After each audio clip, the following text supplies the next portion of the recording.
ഇന്ന് നമ്മൾ ആദ്യം പഠിക്കുന്നത് neuro endocrinology in relation to reproduction. ഇതാണ് ഒരു HPO ആക്സിസ്. HPO ആക്സിസ് എന്ന് പറഞ്ഞാൽ ഹൈപ്പോതലാമോ പിറ്റ്യൂട്ടറി ഒവേറിയൻ ആക്സിസ്. ഈ ഒരു ആക്സിസ് ആണ് ശരിക്കും പറഞ്ഞാൽ ഫീമെയിൽസിന്റെ ബോഡിയിൽ എല്ലാ ഫങ്ഷൻസും ഫെർട്ടിലൈസേഷൻ, ഓവുലേഷൻ, മെൻസ്ട്രേഷൻ എല്ലാം കൺട്രോൾ ചെയ്യുന്ന ആക്സിസ് എന്ന് പറഞ്ഞാൽ ഈ ഹൈപ്പോതലാമോ പിറ്റ്യൂട്ടറി ഒവേറിയൻ ആക്സിസ് ആണ്. അപ്പോൾ ഹൈപ്പോതലാമസിൽ നിന്ന് വരുന്ന ഹോർമോൺ ആണ് ഗൊണാഡോട്രോഫിൻ റിലീസിങ് ഹോർമോൺ. അത് ആക്ട് ചെയ്യുന്നത് ആന്റീരിയർ പിറ്റ്യൂട്ടറിയിലാണ്. ആന്റീരിയർ പിറ്റ്യൂട്ടറിയിൽ GnRH ആക്ട് ചെയ്യാൻ നേരത്താണ് LHും FSHും സെക്രീറ്റ് ചെയ്യുന്നത് ആന്റീരിയർ പിറ്റ്യൂട്ടറിയിൽ നിന്ന്. ഈ LHും FSHും ആക്ട് ചെയ്യുന്നത് ഓവറീസിലാണ്. ഓവറീസിൽ നിന്ന് ഒരുപാട് ഹോർമോൺസ് ഉണ്ട്. അതിൽ മെയിൻ ആയിട്ടുള്ളതാണ് ഈസ്ട്രോജനും പ്രൊജസ്ട്രോണും. ഇനി നമുക്ക് എന്താ ഇതിൽ യൂസ്ഫുൾ ആയിട്ട് ഒന്ന് ചോദിച്ചു കഴിഞ്ഞാൽ, ഗൊണാഡോട്രോഫിൻ റിലീസിങ് ഹോർമോൺ LHനെ FSHനെ സ്റ്റിമുലേറ്റ് ചെയ്യുന്നു. LHും FSHും പോയി ഓവറീസിൽ ആക്ട് ചെയ്യുന്നു. FSHന്റെ ഫംഗ്ഷൻ എന്ന് പറഞ്ഞാൽ ഓവറീസിലുള്ള ഫോളിക്കിൾസിനെയൊക്കെ ഡെവലപ്പ് ചെയ്യിക്കുക. അതാണ് FSHന്റെ ഫംഗ്ഷൻ. ഈ ഡെവലപ്പ് ചെയ്യുന്ന ഫോളിക്കിൾസ് എന്തിനെ സെക്രീറ്റ് ചെയ്യും? ഈസ്ട്രോജനെ സെക്രീറ്റ് ചെയ്യും. ഈ ഈസ്ട്രോജന് ഒരു പോസിറ്റീവ് ഫീഡ്ബാക്കും ഉണ്ട്, ഒരു നെഗറ്റീവ് ഫീഡ്ബാക്കും ഉണ്ട്. പോസിറ്റീവ് ഫീഡ്ബാക്ക് ആണ് LHനോടാണ് പോസിറ്റീവ് ഫീഡ്ബാക്ക്. പോസിറ്റീവ് ഫീഡ്ബാക്ക് എന്ന് പറഞ്ഞാൽ ഈസ്ട്രോജൻ എന്ത് ചെയ്യുന്നു? LHന്റെ പ്രൊഡക്ഷൻ കൂടാനായിട്ട് സഹായിക്കുന്നു. അതായത് FSH ഫോളിക്കിൾസിന്റെ ഡെവലപ്മെന്റിന് സഹായിക്കും. ഈ ഡെവലപ്പ് ചെയ്യുന്ന ഫോളിക്കിൾസ് ഈസ്ട്രോജനെ സെക്രീറ്റ് ചെയ്യും. ഈസ്ട്രോജൻ എന്ത് ചെയ്യുന്നു? LHന്റെ പ്രൊഡക്ഷൻ ഇൻക്രീസ് ചെയ്യുന്നു. LH കൂടിക്കഴിഞ്ഞാൽ എന്ത് സംഭവിക്കുന്നു? ഓവുലേഷൻ സംഭവിക്കുന്നു. ഇനി അപ്പോ LHനോട് ഒരു പോസിറ്റീവ് ഫീഡ്ബാക്ക് ആണ്, ഈസ്ട്രോജന് FSHനോട് ഒരു നെഗറ്റീവ് ഫീഡ്ബാക്ക് ആണ്. അതായത് ഈസ്ട്രോജൻ ബോഡിയിൽ കൂടിക്കഴിഞ്ഞാൽ ഈ ഈസ്ട്രോജൻ എന്ത് ചെയ്യുന്നു? FSHന്റെ പ്രൊഡക്ഷനെ കുറയ്ക്കുന്നു. അതാണ് നെഗറ്റീവ് ഫീഡ്ബാക്ക് എന്ന് പറഞ്ഞാൽ. അപ്പോൾ ഈസ്ട്രോജന് LHനോട് ഒരു പോസിറ്റീവ് ഫീഡ്ബാക്കും ഈസ്ട്രോജന് FSHനോട് ഒരു നെഗറ്റീവ് ഫീഡ്ബാക്കും ആണ്. ഇനി പ്രൊജസ്ട്രോൺ എന്താ ചെയ്യുന്നത്? ഈസ്ട്രോജൻ അപ്പൊ കൂടി, ദെൻ ആദ്യം FSH കൂടിക്കഴിഞ്ഞാൽ ഫോളിക്കിൾസ് ഡെവലപ്പ് ചെയ്യും. ഫോളിക്കിൾസ് ഡെവലപ്പ് ചെയ്ത് കഴിഞ്ഞാൽ ആ ഡെവലപ്പ് ചെയ്യുന്ന ഫോളിക്കിൾസ് ഈസ്ട്രോജനെ സെക്രീറ്റ് ചെയ്യും. ഈസ്ട്രോജൻ എന്ത് ചെയ്യുന്നു? LHന്റെ പ്രൊഡക്ഷൻ കൂട്ടുന്നു. LH ബോഡിയിൽ കൂടിക്കഴിയുമ്പോഴേക്കും ഓവുലേഷൻ സംഭവിക്കുന്നു. ഓവുലേഷന് ശേഷം ഫെർട്ടിലൈസേഷൻ നടന്നില്ല എന്നാണെങ്കിൽ ഗ്രഫിയൻ ഫോളിക്കിൾസ് എന്തായിട്ട് മാറും? കോർപ്പസ് ലൂട്ടിയം ആയിട്ട് മാറും. ഈ കോർപ്പസ് ലൂട്ടിയം ആരെ സെക്രീറ്റ് ചെയ്യും? പ്രൊജസ്ട്രോണിനെ സെക്രീറ്റ് ചെയ്യും, ഈസ്ട്രോജനെ സെക്രീറ്റ് ചെയ്യും. അപ്പോ സെക്രീറ്ററി ഫേസിൽ വരുന്ന ഈ പ്രൊജസ്ട്രോണും ഈസ്ട്രോജനും എന്ത് ചെയ്യുന്നു? നെഗറ്റീവ് ഫീഡ്ബാക്ക് കൊടുക്കുന്നു ഹൈപ്പോതലാമസിനും പിറ്റ്യൂട്ടറിക്കും. നെഗറ്റീവ് ഫീഡ്ബാക്ക് കൊടുത്തു കഴിഞ്ഞാൽ എന്ത് സംഭവിക്കും? ഗൊണാഡോട്രോഫിൻ റിലീസിങ് ഹോർമോൺ കുറയും. ഗൊണാഡോട്രോഫിൻ റിലീസിങ് ഹോർമോൺ കുറഞ്ഞു കഴിഞ്ഞാൽ FSHും LHും കുറയും. അങ്ങനെ എന്ത് സംഭവിക്കുന്നു? മെൻസ്ട്രേഷൻ ഉണ്ടാവുന്നു. സോ ഇതാണ് ഈ ഹൈപ്പോതലാമോ പിറ്റ്യൂട്ടറി ഒവേറിയൻ ആക്സിന്റെ മെക്കാനിസം എന്ന് പറഞ്ഞാൽ. ഇത്രയൊന്നും എക്സാമിന് ചോദിക്കത്തൊന്നുമില്ല. ഡയറക്റ്റ് ആയിട്ട് എന്താണ് ആക്സസ് അങ്ങനെയൊന്നും തിയറി ക്വസ്റ്റ്യൻസിന് ചോദിക്കുന്ന പോലെയൊന്നും ചോദിക്കില്ല. പക്ഷേ ചില സ്റ്റേറ്റ്മെന്റ് വൈസ് ക്വസ്റ്റ്യൻസ് വരാനായിട്ട് ചാൻസ് ഉണ്ട്. അപ്പൊ ഈ ഒരു ചാപ്റ്ററിൽ ഇമ്പോർട്ടന്റ് ആയിട്ടുള്ള കുറച്ച് സ്റ്റേറ്റ്മെന്റുകൾ ഞാൻ സ്ലൈഡിൽ ഇൻക്ലൂഡ് ചെയ്തിട്ടുണ്ട്. അപ്പൊ നമുക്ക് അത് നോക്കാം. Gonadotropin releasing hormone is a decapeptide with a very short half-life. Decapeptide എന്ന് പറഞ്ഞാൽ അതൊരു പെപ്റ്റൈഡ് ഹോർമോൺ ആണ്, which is produce from hypothalamus. ഹൈപ്പോതലാമസിൽ നിന്ന് പ്രൊഡ്യൂസ് ചെയ്യുന്ന പെപ്റ്റൈഡ് ഹോർമോണിനെയാണ് ഡീകാപെപ്റ്റൈഡ് എന്ന് പറയുന്നത്. അപ്പോൾ gonadotrophin releasing hormone is a decapeptide with a very short half life. Gonadotrophin releasing hormone is secreted in a pulsatile manner. ഈ ഒരു സെന്റൻസ് ഭയങ്കര ഇമ്പോർട്ടന്റ് ആണ്. ഇത് കണ്ടിന്യൂസ് ആയിട്ടല്ല സെക്രീറ്റ് ചെയ്യുന്നത്, ഇത് സെക്രീറ്റ് ചെയ്യുന്നത് ഒരു പൾസറ്റൈൽ മാനറിലാണ്. അതായത് the amplitude and frequency vary in the menstrual cycle. ഈ ഗൊണാഡോട്രോഫിൻ റിലീസിംഗ് ഹോർമോണിന്റെ ആംപ്ലിറ്റ്യൂഡും ഫ്രീക്വൻസിയും മെൻസ്ട്രൽ സൈക്കിളിന്റെ ഓരോ ഫേസിലും വേരി ചെയ്തിരിക്കുന്നു.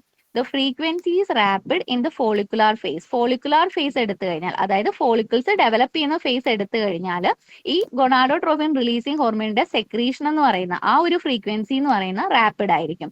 But slower in the luteal phase. Luteal face അതായത് കോർപ്പസ് ലൂട്ടിയത്തിന്റെ ആ ഒരു ഫേസിലേക്ക് പോയി കഴിഞ്ഞാൽ അതെന്തായിരിക്കും? കുറവായിരിക്കും. കുറയാൻ കാരണം എന്താ? പ്രൊജസ്ട്രോണും ഈസ്ട്രോജനും ഒരു നെഗറ്റീവ് ഫീഡ്ബാക്ക് കൊടുക്കുന്നതുകൊണ്ടാണ് അങ്ങനെ കുറയുന്നത്.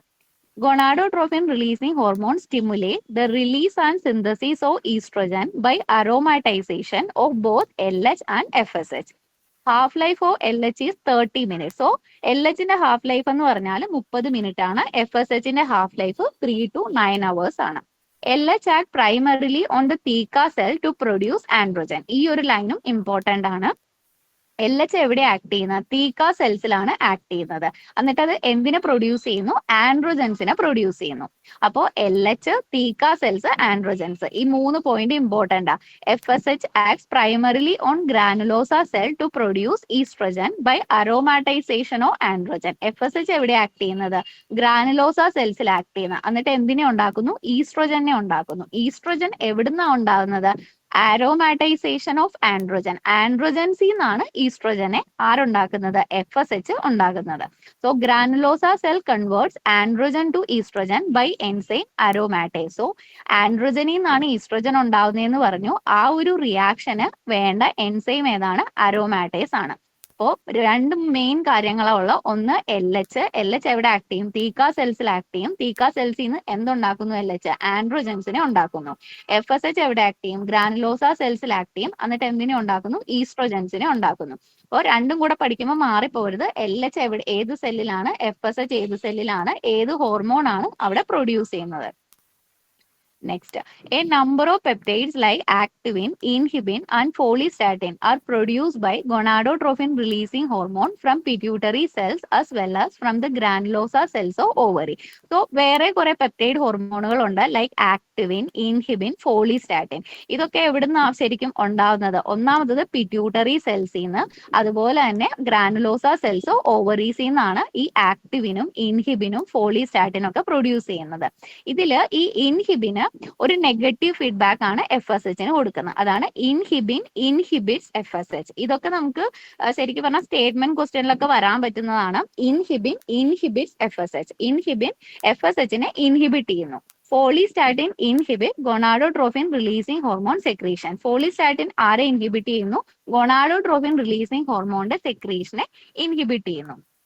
Next, the mid-cycle LH surge initiate the reception of meiosis 1. ഈ ഒരു പോയിന്റ് അടുത്ത സ്ലൈഡിൽ ഞാൻ എക്സ്പ്ലെയിൻ ചെയ്യുന്നുണ്ട്. അപ്പൊ നോക്കാം.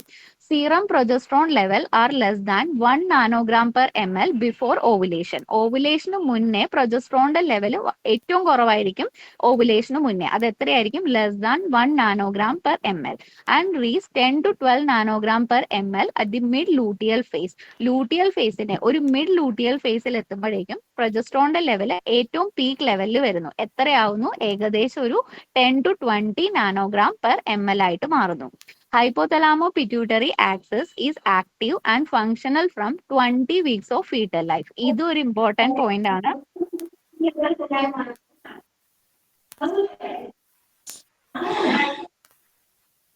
ഹൈപ്പോതലാമോ-പിറ്റ്യൂട്ടറി ആക്സിസ് ആക്റ്റീവ് ആയി തുടങ്ങുന്നത് 20 വീക്സ് ഓഫ് ഫീറ്റൽ ലൈഫ് തൊട്ടാണ് ഈ HPO ആക്സിസ് ആക്റ്റീവ് ആയി തുടങ്ങുന്നത്. ഇതും മോസ്റ്റ്ലി MCQസിൽ ചോദിക്കുന്നതാണ്. ഇനി FSH induce LH receptors on granulosa cells. So FSH എന്ത് ചെയ്യുന്നു എന്നാ പറയുന്നത്? ഗ്രാനുലോസ സെൽസിൽ LHന്റെ റിസപ്റ്റേഴ്സിനെ ഇൻഡ്യൂസ് ചെയ്യുന്നു. നെക്സ്റ്റ്, ഇതാണ് ഒരു ഊജെനിസിസ് എന്ന് പറഞ്ഞാൽ. ഊജെനിസിസ് എന്ന് പറഞ്ഞാൽ പ്രൊഡക്ഷൻ ഓഫ് ഓവം, അതിനെയാണ് ഊജെനിസിസ് എന്ന് പറയുന്നത്. അതായത് ആദ്യം എന്തുണ്ടാവുന്നു? ഒരു ഊഗോണിയം അല്ലെങ്കിൽ ഒരു സ്റ്റെം സെൽസ് ഉണ്ടാവുന്നു. അതിൽ നിന്നാണ് ഓവം ഉണ്ടാവുന്നത്. അതിനെയാണ് സ്റ്റെം സെൽ, അതായത് ഒരു മദർ സെല്ല്. ആ മദർ സെല്ലിന് എന്ത് സംഭവിക്കുന്നു? മൈറ്റോസിസ് നടന്ന് ചെറിയ ചെറിയ ഡോട്ടർ സെല്ലുകളായിട്ട് മാറുന്നു. ആ ഡോട്ടർ സെല്ലുകൾ വലുതാകുമ്പോൾ അതിനെ എന്ത് വിളിക്കാം? നമുക്ക് പ്രൈമറി ഊസൈറ്റുകൾ എന്ന് വിളിക്കാം. ഈ പ്രൈമറി ഊസൈറ്റുകൾ മിയോസിസ് 1 നടന്ന് എന്തായിട്ട് മാറും? സെക്കൻഡറി ഊസൈറ്റും ഫസ്റ്റ് പോളാർ ബോഡി ആയിട്ട് മാറും. ദെൻ എഗെയിൻ സെക്കൻഡറി ഊസൈറ്റിൽ മിയോസിസ് 2 നടന്ന് എന്തായിട്ട് മാറുന്നു? ഓവം സെക്കൻഡ് പോളാർ ബോഡി ആയിട്ട് മാറുന്നു. അപ്പൊ ഒരു ഊഗോണിയം അല്ലെങ്കിൽ ഒരു മദർ സെല്ല് പ്രൈമറി ഊസൈറ്റ് ആയി മിയോസിസ് 1 വരെ എത്തി. ഇത്രയും നടക്കുന്നത് ശരിക്കും പറഞ്ഞാൽ ഇൻട്രാ യൂട്രൈൻ ലൈഫിലാണ്, അതായത് during foetal life. Okay, before birth ആണ് ഈ ഒരു മിയോസിസ് 1 വരെ നടക്കുന്നത്. മിയോസിസ് 1 കംപ്ലീറ്റ് ചെയ്യുന്നില്ല, പകുതിക്ക് വെച്ച് അറസ്റ്റ് ചെയ്യപ്പെടുക ചെയ്യുന്നത്. അതിനുശേഷം ഈ മിയോസിസ് 1 കംപ്ലീറ്റ് ചെയ്യപ്പെടുന്ന എപ്പോഴാ? പ്യൂബർട്ടി എത്തിക്കഴിയുമ്പോഴാണ് മിയോസിസ് 1 കംപ്ലീറ്റ് ചെയ്യുന്നത്. അതായത് ഓരോ തവണയും മെൻസ്ട്രേഷന്റെ സമയത്താണ് ശരിക്കും പറഞ്ഞാൽ ഈ മിയോസിസ് 1 കംപ്ലീറ്റ് ആയിട്ട് അതൊരു സെക്കൻഡറി ഊസൈറ്റ് ആയിട്ട് മാറുന്നത്. ഇനി ഈ സെക്കൻഡറി ഊസൈറ്റിന് മിയോസിസ് 2 നടക്കുന്നുണ്ട്. ഈ മിയോസിസ് 2 കംപ്ലീറ്റ് ആവുന്ന എപ്പോഴാണ്? ഓൺലി ആഫ്റ്റർ ഫെർട്ടിലൈസേഷൻ മാത്രമേ മിയോസിസ് 2 കംപ്ലീറ്റ് ആയിട്ട് secondary oocyte ovum second polar body ആയിട്ട് മാറത്തുള്ളൂ. ഇപ്പൊ നമ്മൾ മെൻസ്ട്രേഷനിൽ പഠിക്കുന്നു ഓവുലേഷൻ നടന്നു, ഓവുലേഷൻ നടന്നു. ശരിക്കും ഓവുലേഷനിൽ നടക്കുന്ന എന്താ?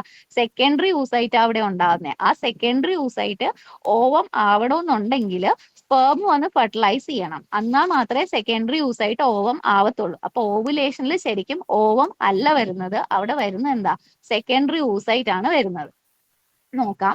The germ cell undergo rapid mitotic division and by 20 weeks the number reaches about 7 million. So ഇതൊക്കെ ക്വസ്റ്റ്യൻസിൽ വരാവുന്നതാണ്. 20 വീക്സിൽ എത്ര ജേം സെല്ലുകൾ അല്ലെങ്കിൽ എത്ര ഡോട്ടർ ഊഗോണിയം ഉണ്ടാവും ഫീറ്റൽ ലൈഫിൽ, എത്ര ഉണ്ടാവും, 7 മില്യൺ ഉണ്ടാവും. Majority of oogonia continue to divide until 7th month of gestation. Some enter into the phase of first meiotic division and are called primary oocyte. ഈ പ്രൈമറി ഊസൈറ്റുകൾ എന്തിലേക്ക് പോകുന്നു, മിയോട്ടിക് ഡിവിഷനിലേക്ക് പോകുന്നു. Primary oocytes are then arrested in the diplotin stage of prophase 1 of first meiotic division until ovulation. Ovulation വരെ ഈ പറയുന്ന primary ഊസൈറ്റുകൾ meiosis 1ന്റെ പ്രോഫേസിന് തന്നെ 4 സ്റ്റേജുകളുണ്ട്. അതിൽ diplotene സ്റ്റേജിൽ arrest ചെയ്യപ്പെടുന്നു. ഈ സ്റ്റേജുകൾ ഇമ്പോർട്ടന്റ് ആണ്. പ്രോഫേസിലായിരിക്കും. പ്രോഫേസിൽ ഏത് സ്റ്റേജിൽ, ഡിപ്ലോട്ടീൻ സ്റ്റേജിലായിരിക്കും. അൺടിൽ ഓവുലേഷൻ വരെ. Total number of oocyte 20 week of intrauterine life. 20 week of intrauterine ലൈഫിൽ ഓവറീസിലുള്ള ടോട്ടൽ നമ്പർ ഓഫ് ഊസൈറ്റുകൾ എത്രയാണ്, 6 to 7 മില്യൺ. ഇതും ഇമ്പോർട്ടന്റ് ആണ്. അറ്റ് ബർത്തിന്റെ സമയത്ത് total number of primordial follicle is estimated to be about 2 million. ബർത്തിന്റെ സമയത്ത് എന്തോരം പ്രൈമോഡിയൽ ഫോളിക്കിൾസ് അല്ലെങ്കിൽ പ്രൈമറി ഊസൈറ്റുകൾ ഓവറിയിൽ ഉണ്ടാകും? ഏകദേശം 2 മില്യൺ പ്രൈമറി ഊസൈറ്റുകൾ ഓവറീസിൽ ഉണ്ടാവും. സോ പ്രൈമറി ഊസൈറ്റും പ്രൈമോഡിയൽ ഫോളിക്കിളും ശരിക്കും രണ്ടും ഒന്ന് തന്നെയാണ്, ഒരൊറ്റ ഡിഫറൻസേ ഉള്ളൂ. Primary oocyte surrounded by flat cell from the stroma and are called primordial follicles. അതായത് പ്രൈമറി ഊസൈറ്റിനെ ഫ്ലാറ്റ് സെല്ലുകൾ വന്ന് കവർ ചെയ്യപ്പെടുന്നു. അപ്പോഴാണ് അതിനെ പ്രൈമോഡിയൽ ഫോളിക്കിൾ എന്ന് പറയുന്നത്. നമ്പർ ചോദിച്ചു കഴിഞ്ഞാൽ ഇവിടെ പ്രൈമോഡിയൽ ഫോളിക്കിൾ ചോദിച്ചാലും പ്രൈമറി ഊസൈറ്റ് ചോദിച്ചാലും 2 മില്യൺ തന്നെയാണ് answer. The primary oocyte do not finish first meiotic division until puberty is reached. Primary oocyte meiosis 1 complete ചെയ്യുന്നത് എപ്പോഴായിരിക്കും? Only after reaching puberty. At puberty, some 4 lakh primary oocyte are left behind. The rest become atretic. അതായത് atretic mean atrophy സംഭവിക്കുന്നു. 4 ലക്ഷം primary ഊസൈറ്റുകൾ അതുപോലെ തന്നെ ഉണ്ടാകും. ബാക്കിയുള്ളതൊക്കെ എന്തായിരിക്കും? Atrophy സംഭവിച്ചു പോകും. അതായത് എത്ര ഉണ്ടായിരുന്നു? 7 മില്യൺ ഉണ്ടായിരുന്നു 20 വീക്സ് ഓഫ് ജസ്റ്റേഷനിൽ. ഏകദേശം പ്യൂബർട്ടി എത്തുമ്പോൾ അത് എത്രയായിട്ട് മാറും? 4 lakh ആയിട്ട് മാറും. During the entire reproductive period some 400 are likely to ovulation. 4 ലക്ഷം ഉണ്ടെങ്കിലും ഓവുലേഷൻ എത്ര എണ്ണത്തിനെ സംഭവിക്കുന്നുള്ളൂ? 400 എണ്ണത്തിന് മാത്രമേ സംഭവിക്കുന്നുള്ളൂ. Then primary oocytes surrounded by flat cell from the stroma and are called as primordial follicles. So primary oocyte-നെ flat cells വെച്ച് cover ചെയ്യപ്പെടുന്നു, സറൗണ്ട് ചെയ്യപ്പെടുന്നു. Then primary oocyte are known as primordial follicles. So ഇതാണ് നമുക്ക് പഠിക്കാനുള്ളത്. Then നമുക്ക് മെൻസ്ട്രേഷനിലേക്ക് പോകാം. എന്താണ് menstruation? Menstruation എന്ന് പറഞ്ഞാൽ cyclical physiological uterine bleeding due to shedding of endometrium as a result of invisible interplay of hormone mainly through hypothalamo pituitary ovarian axis. So menstruation എന്ന് പറഞ്ഞാൽ ഒരു സൈക്ലിക്കൽ ഫിനോമിനൻ ആണ്. അതൊരു ഫിസിയോളജിക്കൽ ആയിട്ടുള്ള ഒരു കണ്ടീഷൻ ആണ് ശരിക്കും പറഞ്ഞാൽ മെൻസ്ട്രേഷൻ. എന്താ സംഭവിക്കുന്നത്? യൂട്രസിന്ന് ബ്ലീഡിംഗ് ഉണ്ടാവുന്നു. എന്തുകൊണ്ട് ബ്ലീഡിംഗ് ഉണ്ടാവുന്നു? Due to shedding of endometrium. എൻഡോമെട്രിയത്തിന് ഷെഡിംഗ് സംഭവിക്കുന്നു. അതാണ് യൂട്രൈൻ ബ്ലീഡിംഗ് ആയിട്ട് വരുന്നത്. എന്തുമൂലാണ് ഈ ഷെഡിംഗ് സംഭവിക്കുന്നത്? As a result of invisible interplay of hormone mainly through HPO access. ഈ പറയുന്ന ഹൈപ്പോതലാമോ പിറ്റ്യൂട്ടറി ഒവേറിയൻ ആക്സസിലൂടെ ഹോർമോൺസ് തമ്മിൽ ഒരു കണക്ഷൻ നടക്കുന്നു. ആ ഒരു കണക്ഷൻ കൊണ്ടാണ് ഈ പറയുന്ന ഷെഡിംഗ് ഓഫ് എൻഡോമെട്രിയം ഉണ്ടാകുന്നത്, which results in uterine bleeding. അതിനെയാണ് നമ്മൾ മെൻസ്ട്രേഷൻ എന്ന് പറയുന്നത്. ഇനി average age of menarche mean first menses. So average age of first menses എന്ന് പറയുന്ന അറൌണ്ട് എത്രയാണ്? 13 ഇയേഴ്സ് ആണ്. ആവറേജ് മെൻസ്ട്രൽ ബ്ലഡ് ലോസ് എന്ന് പറഞ്ഞാൽ 35 ml ആണ്. അപ്പൊ നമുക്ക് 80 ml വരെ നോർമലാ. 80 ml കൂടുതൽ പോയി കഴിഞ്ഞാൽ ഇറ്റ് ഈസ് അബ്നോർമൽ. ഓക്കെ, അപ്പൊ 35 ml ആണ് ആവറേജ് ബ്ലഡ് ലോസ്. അത് എത്ര വരെ ആവാം? 80 ml വരെ ആവാം. Average loss of iron in each menses. ഓരോ മെൻസസിലും എന്തോരം അയറൺ ലോസ് ഉണ്ടാവുന്നുണ്ട്? എത്രയാണ്? 13 മില്ലിഗ്രാം ആയിരിക്കും ഓരോ മെൻസസിലും ഉണ്ടാവുന്ന അയറിന്റെ ലോസ് എന്ന് പറഞ്ഞാൽ about 70% of total blood loss occurs in first 2 days. ആദ്യത്തെ 2 ദിവസത്തിൽ ഏകദേശം 70% ബ്ലഡ് ലോസും മെൻസ്ട്രേഷനിൽ 70% ബ്ലഡ് ലോസും ആദ്യത്തെ 2 ദിവസത്തിലായിരിക്കും നടക്കുന്നത്. അടുത്തത് ഇമ്പോർട്ടന്റ് ആയിട്ടുള്ള പോയിന്റ് ആണ്, alkali haematin method is most precise to measure the menstrual blood loss. So menstrual blood loss measure ചെയ്യാനായിട്ടുള്ള ഒരു പ്രിസൈസ് ആയിട്ടുള്ള മെത്തേഡ് ഏതാണെന്ന് ചോദിച്ചാൽ ഏതാണ്? ആൽക്കലി ഹെമാറ്റിൻ മെത്തേഡ് ആണ്. Next, the primary oocyte undergo first meiotic division, giving rise to secondary oocyte and first polar body. So, ഇവിടെ പറഞ്ഞു primary oocyte meiosis 1 complete ചെയ്യുമ്പോഴേക്കും നമുക്ക് എന്തിനാ കിട്ടുന്നത്? ഫസ്റ്റ് പോളാർ ബോഡിയും കിട്ടും, സെക്കൻഡറി oocyteും കിട്ടും. നോക്കാം, പ്രൈമറി oocyte എന്തായിരുന്നു? ഡിപ്ലോയിഡ് ആയിരുന്നു, 46 നമ്പർ ഓഫ് ക്രോമസോം ഉണ്ടായിരുന്നു. പക്ഷേ സെക്കൻഡറി oocyteലേക്ക് വന്നപ്പോൾ എത്രയായിട്ട് മാറി? 23 ആയിട്ട് മാറി. ഈ ക്രോമസോം നമ്പർ ഒക്കെ ഇമ്പോർട്ടന്റ് ആണ്, ഇതൊക്കെ ചോദിക്കാം. The second meiotic division is completed only after fertilization by sperm. So secondary oocyte ആയിട്ട് മാറി. ഈ secondary oocyte ഓവം ആവുന്നത് എപ്പോഴാ? only after fertilization. secondary oocyte meiosis 2 complete ചെയ്ത് ഒരു ഓവം ഒരു സെക്കൻഡ് പോളാർ ബോഡി ആയിട്ടാണ് മാറുന്നത്. Next phases of menstrual cycle. So entire menstrual സൈക്കിളിനെ നമുക്ക് രണ്ടായിട്ട് തിരിക്കാം. ഒന്ന് ഒവേറിയൻ സൈക്കിളും ഒന്ന് യൂട്രൈൻ സൈക്കിളും. ഇത് രണ്ടും സൈമിൾട്ടേനിയസ് ആയിട്ടാണ് നടക്കുന്നത്. അതായത് ഒവേറിയൻ സൈക്കിൾ നടക്കുമ്പോൾ തന്നെ യൂട്രസിൽ എന്ത് നടക്കുന്നുണ്ട്? യൂട്രൈൻ സൈക്കിൾ നടക്കുന്നുണ്ട്. സോ ഒവേറിയൻ സൈക്കിളിന് 3 ഫേസുകൾ ഉണ്ടെന്ന് പറയാം. ഒന്ന് follicular phase, then ovulation phase, then എന്തായിരിക്കും? Luteal phase. യൂട്രൈൻ സൈക്കിളിനും ഇതുപോലെ തന്നെ നമുക്ക് 3 ഫേസ് ആയിട്ട് തിരിക്കാം. ഒന്ന് മെൻസ്ട്രേഷൻ, അതായത് ആദ്യം എന്ത് ചെയ്യുന്നു? മെൻസ്ട്രൽ ബ്ലീഡിംഗ്, യൂട്രൈൻ ബ്ലീഡിംഗ് ഉണ്ടാവുന്നു. അതിനുശേഷം എന്ത് സംഭവിക്കുന്നു? Proliferative phase. ഓവുലേഷൻ ശരിക്കും ഒവേറിയൻ സൈക്കിളിലാണ് ഓവുലേഷൻ ഉള്ളത്, യൂട്രൈൻ സൈക്കിളിൽ വരുന്നില്ല, പറഞ്ഞാലും കുഴപ്പമൊന്നുമില്ല. So proliferative phase, then ovulation, then അതിനുശേഷം സെക്രീറ്ററി ഫേസിലേക്ക് പോകുന്നു. സോ ഈ ഫോളിക്കുലാർ ഫേസിൽ എന്താ സംഭവിക്കുന്നതെന്ന് വെച്ച് കഴിഞ്ഞാൽ ഓവറീസ് ഓരോ മെൻസ്ട്രൽ സൈക്കിളിലേക്കും വേണ്ടി ഒരു 8 തൊട്ട് 10 ഫോളിക്കിളിനെ സെലക്ട് ചെയ്യും ഓവറിന്ന്. ആ 8 തൊട്ട് 10 ഫോളിക്കിൾസിനെ എന്ത് ചെയ്യുന്നു? അതിൽ ഒരു ഫോളിക്കിൾ, ആദ്യം 8 തൊട്ട് 10 ഫോളിക്കിളിനെ സെലക്ട് ചെയ്യുന്നു. ആ 10 ഫോളിക്കിൾസിൽ നിന്ന് ആ 10 ഫോളിക്കിൾസിൽ ഏതാണോ ഏറ്റവും നല്ല ഫോളിക്കിൾ, ആ ഒരു ഫോളിക്കിളിനെ പെർട്ടിക്കുലർലി സെലക്ട് ചെയ്തിട്ട് അതിനെ അവർ ഡൊമിനന്റ് ഫോളിക്കിൾ എന്ന് വിളിച്ച് ആ ഡൊമിനന്റ് ഫോളിക്കിളിന് എല്ലാ ന്യൂട്രീഷനും ഒക്കെ കൊടുത്ത് വലുതാക്കുന്നു. അപ്പോൾ എല്ലാ ന്യൂട്രീഷനും കൊടുത്ത് വലുതാക്കി ഏറ്റവും സൈസ് കൂടുതലായിട്ടുള്ള ആ ഡൊമിനന്റ് ഫോളിക്കിളിനെയാണ് നമ്മൾ ഗ്രഫിയൻ ഫോളിക്കിൾ എന്ന് പറയുന്നത്. ഈ ഗ്രഫിയൻ ഫോളിക്കിളിലാണ് ഓവുലേഷൻ നടക്കുന്നത്. ഓവുലേഷൻ നടന്ന ആര് വരും? സെക്കൻഡറി oocyte വരും. സെക്കൻഡറി oocyte ഫെർട്ടിലൈസേഷൻ നടന്നു കഴിഞ്ഞാൽ അത് ഓവമായിട്ട് മാറും. അത് പിന്നെ എന്തായിട്ട് മാറുന്നു? ഫീറ്റസ് ആയിട്ട് മാറുക ചെയ്യുന്നത്. അപ്പോൾ അങ്ങനെ വരുവാണെങ്കിൽ ഫെർട്ടിലൈസേഷൻ നടന്നു കഴിഞ്ഞാൽ പിന്നെ മെൻസ്ട്രൽ സൈക്കിൾ ഉണ്ടാവില്ല. ഇനി ഫെർട്ടിലൈസേഷൻ നടക്കാണ്ട് വരുമ്പോഴാണ് അവിടെ മെൻസ്ട്രൽ സൈക്കിൾ വരുന്നത്. അപ്പോൾ ഓവുലേഷൻ കഴിഞ്ഞു, ഗ്രഫിയൻ ഫോളിക്കിൾ ഉണ്ടായി, ഗ്രഫിയൻ ഫോളിക്കിൾ റപ്ചർ ചെയ്തു, സെക്കൻഡറി oocyteനെ റിലീസ് ചെയ്തു. സെക്കൻഡറി oocyteനെ റിലീസ് ചെയ്തു, വെയിറ്റ് ചെയ്തു, സ്പേം വന്നില്ല, ഫെർട്ടിലൈസേഷൻ നടന്നില്ല. സോ അപ്പൊ എന്ത് സംഭവിക്കും? ഈ ഗ്രഫിയൻ ഫോളിക്കിൾ റിഗ്രസ് ചെയ്ത് എന്തായിട്ട് മാറുന്നു? കോർപ്പസ് ലൂട്ടിയം ആയിട്ട് മാറുന്നു. അപ്പൊ കോർപ്പസ് ലൂട്ടിയം ഉണ്ടാകുന്ന ആ ഫേസിനെയാണ് നമ്മൾ ലൂട്ടിയൽ ഫേസ് എന്ന് പറയുന്നത്. കോർപ്പസ് ലൂട്ടിയം എന്ത് ചെയ്യുന്നു? ഡീജനറേറ്റ് ചെയ്യുന്നു, കോർപ്പസ് ആൽബിക്കൻസ് ആയിട്ട് മാറുന്നു. ഓക്കെ, ഇതാണ് ഒവേറിയൻ സൈക്കിൾ നടക്കുന്നത്. സൈമിൾട്ടേനിയസ് ആയിട്ട് യൂട്രസിൽ എന്താ നടക്കുന്നത്? യൂട്രസിൽ ആദ്യം മെൻസ്ട്രേഷനിൽ നിന്ന് സ്റ്റാർട്ട് ചെയ്യാം. മെൻസ്ട്രേഷൻ അതായത് യൂട്രസിന്റെ എൻഡോമെട്രിയൽ ലൈനിങ് മൊത്തം ഷെഡ് ചെയ്ത് പോകുന്നു. അപ്പോൾ മെൻസ്ട്രേഷനിൽ ഫുള്ള് ലൈനിങ് മൊത്തം പോയി.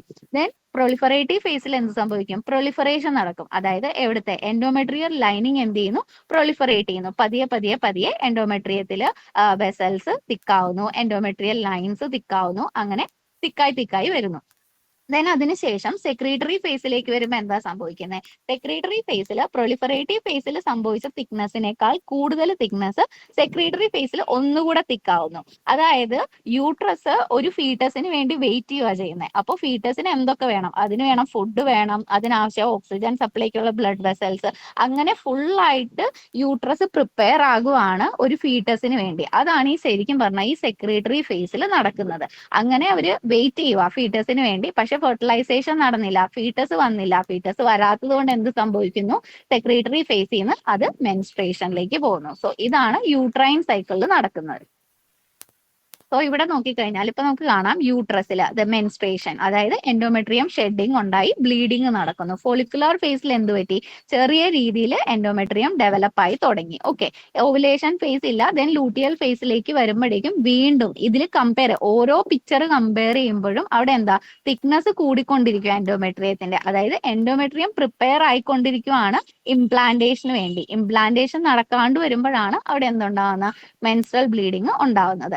ഇനി ഓവറീസിലേക്ക് വരുമ്പോഴേക്കും എന്ത് ചെയ്യുന്നു? ഫോളിക്കിൾസ് ഡെവലപ്പ് ചെയ്തുകൊണ്ടിരിക്കുവാണ്, മെച്ചുവർ ഫോളിക്കിൾ ആയിട്ട് മാറും. അതിനെയാണ് ഗ്രഫിയൻ ഫോളിക്കിൾ എന്ന് പറയുന്നത്. ഓവുലേഷൻ നടന്നു, സെക്കൻഡറി യൂസായിട്ട് റിലീസായി. ദെൻ ഗ്രഫിയൻ ഫോളിക്കിൾ എന്തായിട്ട് മാറുന്നു? കോർപ്പസ് ലൂട്ടിയം ആയിട്ട് മാറുന്നു. ദെൻ കോർപ്പസ് ലൂട്ടിയം റിഗ്രസ് ചെയ്ത് എന്തായിട്ട് മാറും? കോർപ്പസ് ആൽബിക്കൻസ് ആയിട്ട് മാറുന്നു. ഓക്കെ, ഇനി ഹോർമോൺസിന്റെ ലെവൽ നോക്കിക്കഴിഞ്ഞാൽ ഏകദേശം ഈസ്ട്രോജനും പ്രൊജസ്ട്രോൺ ഒക്കെ ആ സമയത്ത് എന്തായിരിക്കും? കുറവായിരിക്കും. അൺടിൽ ഒരു ഓവുലേഷൻ, ഒരു ഫോളിക്കുലാർ ഫേസ് വരെയൊക്കെ ഈസ്ട്രോജൻ കുറവാണ്. ഫോളിക്കിൾസ് ഡെവലപ്പ് ചെയ്യാൻ തുടങ്ങുമ്പോഴാണ് ഈസ്ട്രോജൻ ശരിക്കും കൂടുന്നത് തന്നെ. പ്രൊജസ്ട്രോൺ എപ്പോഴാണ് കൂടുന്നത്? പ്രൊജസ്ട്രോൺ കൂടുന്നത് ആഫ്റ്റർ ഓവുലേഷൻ. ഓവുലേഷന് ശേഷം ശരിക്കും പറഞ്ഞാൽ കോർപ്പസ് ലൂട്ടിയം വന്നു കഴിയുമ്പോഴാണ് പ്രൊജസ്ട്രോണിന്റെ ലെവൽ കൂടുന്നത്. ഇനി FSH LH എടുത്തു കഴിഞ്ഞാൽ during the time of ovulation എന്തായിരിക്കും? FSH LH ഒക്കെ പീക്ക് ലെവലിൽ പോകുന്നു. അതിനുശേഷം ഓവുലേഷൻ കഴിയുമ്പോഴേക്കും എന്താ? LH FSH ഒക്കെ വീണ്ടും നോർമലിലേക്ക് വരിക ചെയ്യുന്നത്. ഓക്കെ, ഇനി ഞാൻ പറഞ്ഞു ഓരോ മെൻസ്ട്രൽ സൈക്കിളിലും ഒരു 8 തൊട്ട് 10 ഫോളിക്കിളിനെ അവർ സെലക്ട് ചെയ്യും. എന്നിട്ട് അതിൽ ഒരു ഫോളിക്കിൾ ആണ് ശരിക്കും പറഞ്ഞാൽ ഫുൾ മെച്ചുവർ ആയി ഒരു ഡൊമിനന്റ് ഫോളിക്കിൾ ആയിട്ട് മാറുന്നത്. അങ്ങനെ ആ 10 എണ്ണത്തിൽ നിന്ന് ഒരെണ്ണത്തിന് സെലക്ട് ചെയ്യണമെന്നുണ്ടെങ്കിൽ ആ ഒരെണ്ണത്തിന് എന്തെങ്കിലുമൊക്കെ ഒരു ഫീച്ചർ ഉണ്ടാവണം, എന്നാലല്ലേ അതിനെ ഡൊമിനന്റ് ആയിട്ട് നമുക്ക് എടുക്കാൻ പറ്റത്തുള്ളൂ. അപ്പോൾ എങ്ങനെയുള്ള ഫോളിക്കിളിനെയാണ് ഡൊമിനന്റ് ഫോളിക്കിൾ ആയിട്ട് സെലക്ട് ചെയ്യുന്നതെന്നുള്ള അതിനുള്ള ക്രൈറ്റീരിയ ഇത് follicle with highest antral concentration of oestrogen, അതായത് ഏത് ഫോളിക്കിളിലാണോ കൂടുതലായിട്ട് ഈസ്ട്രോജൻ ഉള്ളത്, and lowest androgen oestrogen ratio, ഏതിലാണോ ആൻഡ്രോജൻ ഈസ്ട്രോജൻ റേഷ്യോ കുറവുള്ളത്, ഏതിലാണോ ഈസ്ട്രോജൻ കൂടുതലുള്ളത്, അതിനെ ഡൊമിനന്റ് ഫോളിക്കിൾ എന്ന് വിളിക്കാം.